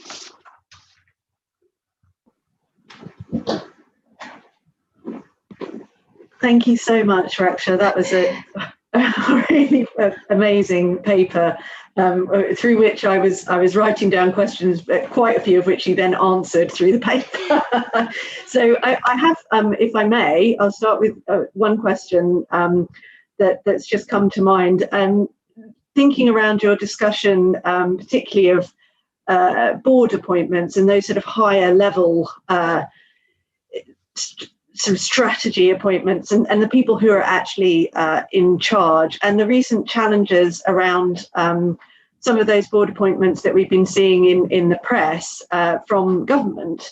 I'm wondering how, this is potentially a rhetorical question, but do we as a sector need to become much more effective in influencing at a higher level, so that we can help support those colleagues who are looking to make proactive board appointments and things like that? I think it's quite difficult, because I do think that there's this strange chicken and egg situation where they're often reliant on government funding. So obviously their livelihoods and their staff's livelihoods are being threatened. But I do think that, yes, we need to apply the pressure from both, I would say, not just from on high and the power structure, but also from below, to say, well, you wouldn't have culture, you wouldn't have history if it wasn't for the people that work in it. You wouldn't have interpretation and amazing museums like the British Museum and all the London museums and all the brilliant local regional museums if it wasn't for their staff and the people that curate them and all the archaeologists that supply the museums. You know, it's mind-boggling, really. So I think the pressure needs to come from all various angles. And do you think as well that we need to become much better as a joined up sector as well, that potentially we come across as quite fragmented, and perhaps that this is something that isn't helping us to pull together? Yes, desperately so. And I think that we need to start working in silos. There need to be much joined up thinking. We need to do a lot of cross-pollination. Stop looking after like our own business, because actually it's not our own business, it's all of our business, because we're so interconnected anyway that we do need to actually start working together so that we're one voice rather than lots of fragmented voices, which we currently are at the moment. So much stronger voice around shared heritage aspects. Things like, as I said in my paper, I don't think that we actually really know what the impact and our personal public benefit is yet. So I think we really need to look at that and kind of find a framework by which we can all funnel that information into, because currently we don't have anything. Yeah, I would agree. I'm just waiting to see what other questions might come in, but I have more. If that's okay from me. I've got loads of notes. That's fine. I was thinking about your points around decolonising the curriculum and how we can help to sort of support embedding a much broader histories that are being presented in our schools. And at what point do you think is the key point at which to embed that, given educational curricula and frameworks and how difficult it can be to influence those sort of aspects of education? Is there a key point that you could see from your experience of when is a good moment to have these conversations in schools and really influence the choices that students might make in terms of career choices or just their sort of lifelong interest? Yeah, I think yes to a more diverse curricula for sure, and things that are more relevant and things that aren't one-sided, because I remember doing GCSE history many moons ago now, and my GCSE history was all about the Industrial Revolution. Yeah, me too. It was all about the greatness of Great Britain and they innovative you know, all of this stuff, inventions here, there, and everywhere, industrialization.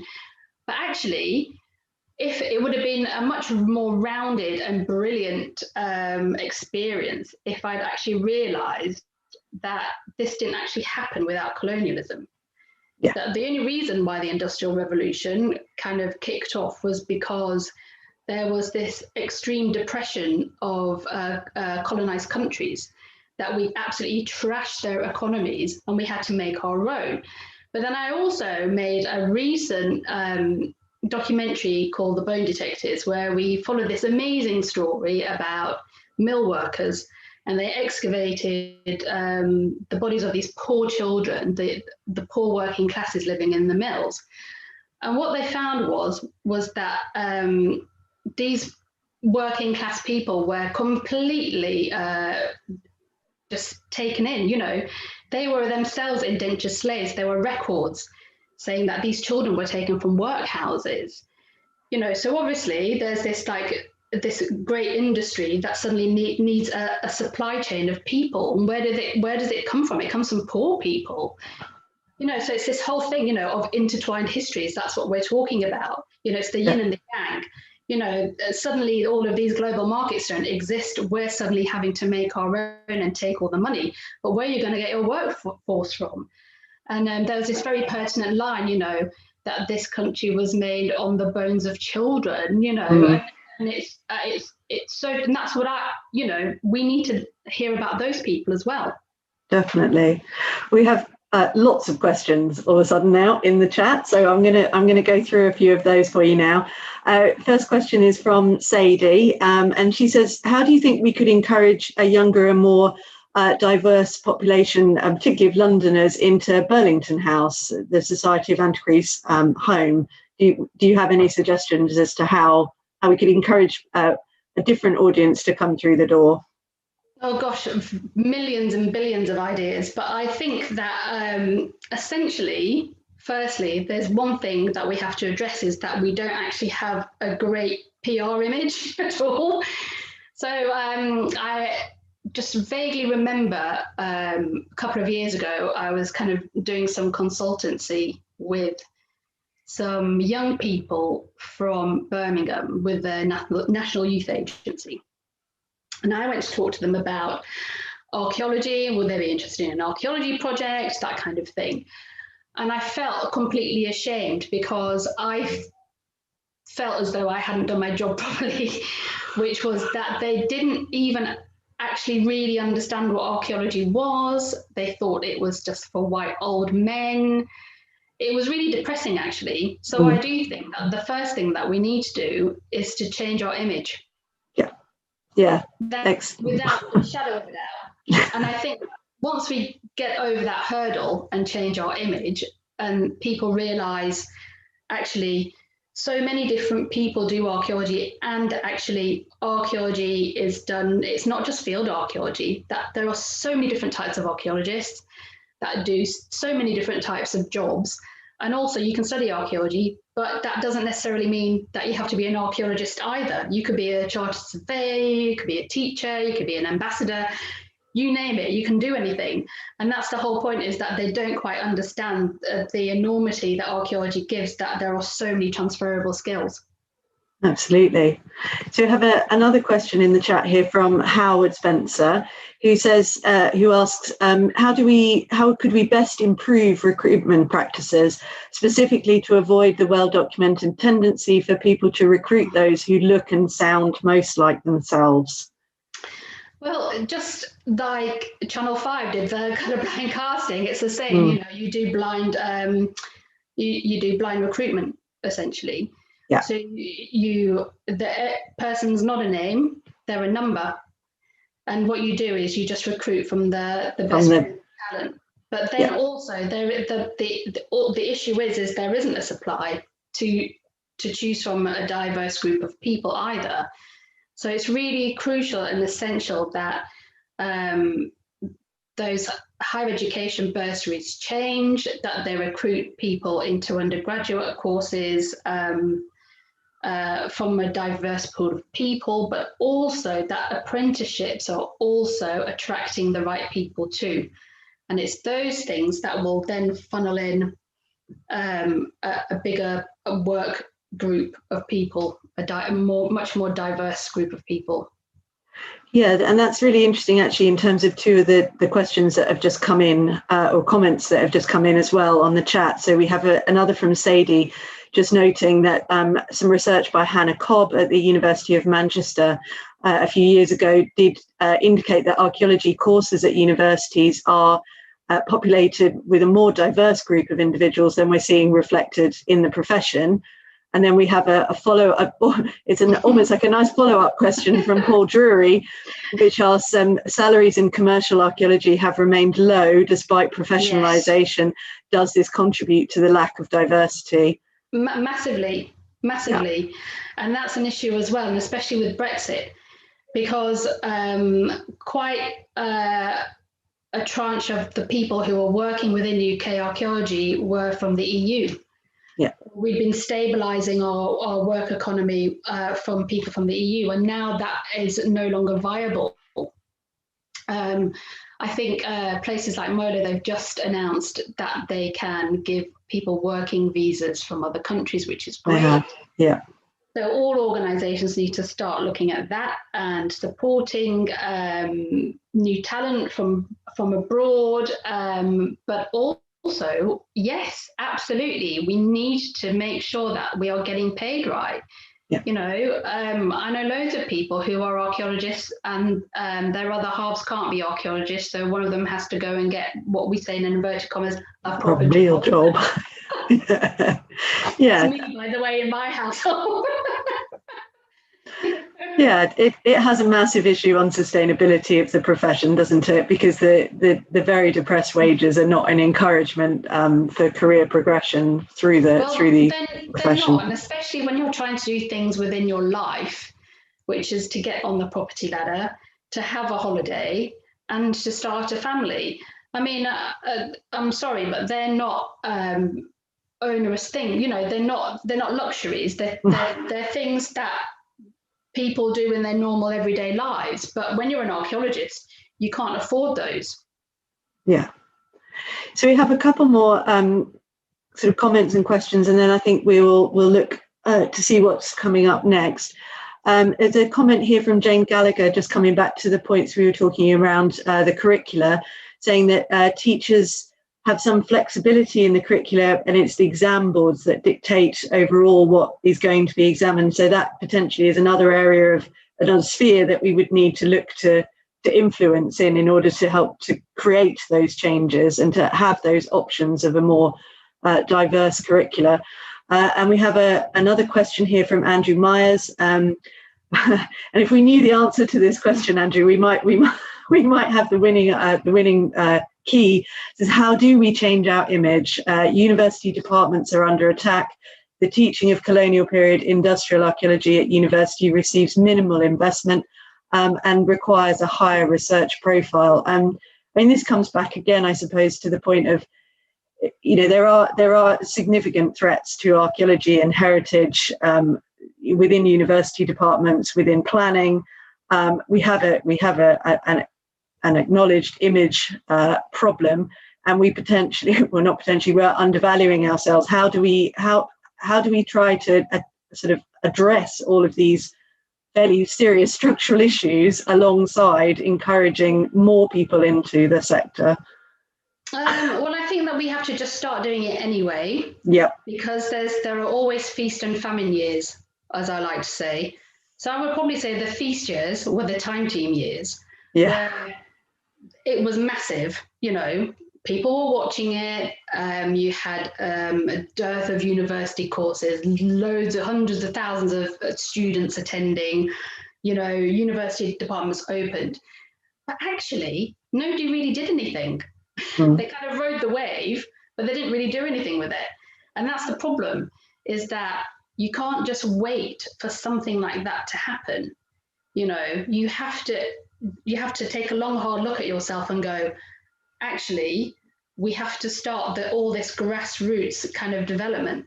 And that's like, you know, all the yak clubs, or look at going into schools. And it's the same. If the STEM groups, you know, the STEMettes, the Girl Geeks, if they realised that they had a problem, they realised that they had to change their image, and they went into those schools, you know, they actually did all the footwork and went in there and just changed that whole agenda around. And that's what we have to do. We can't just be complacent and just say, oh, well, you know, we're not being funded and this isn't happening, because that will change.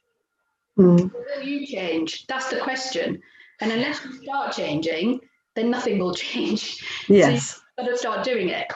Absolutely. So we have a comment, which I think will be our final comment of this evening, from Izzy Bartley around diversity in the curriculum, and looking at initiatives from Pearson, who are thinking of embedding LGBTQ plus histories through their syllabi at GCSE level. So hopefully, you know, we are starting to see the effects of those changes coming through, and fingers crossed that continues in a positive direction.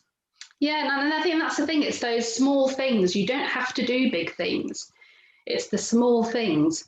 So yes, there are the kind of long-term structural organizational things that we all have to have a vested interest and do things about and support, but there are those individual things that you can do, whether that's you changing the syllabus in your school, teaching something slightly different on your curriculum, supporting the Young Archaeologists Club, going into schools. You know, it's all those small, tiny things that create the bigger sum of something. You know, just do it. Absolutely. I couldn't agree more.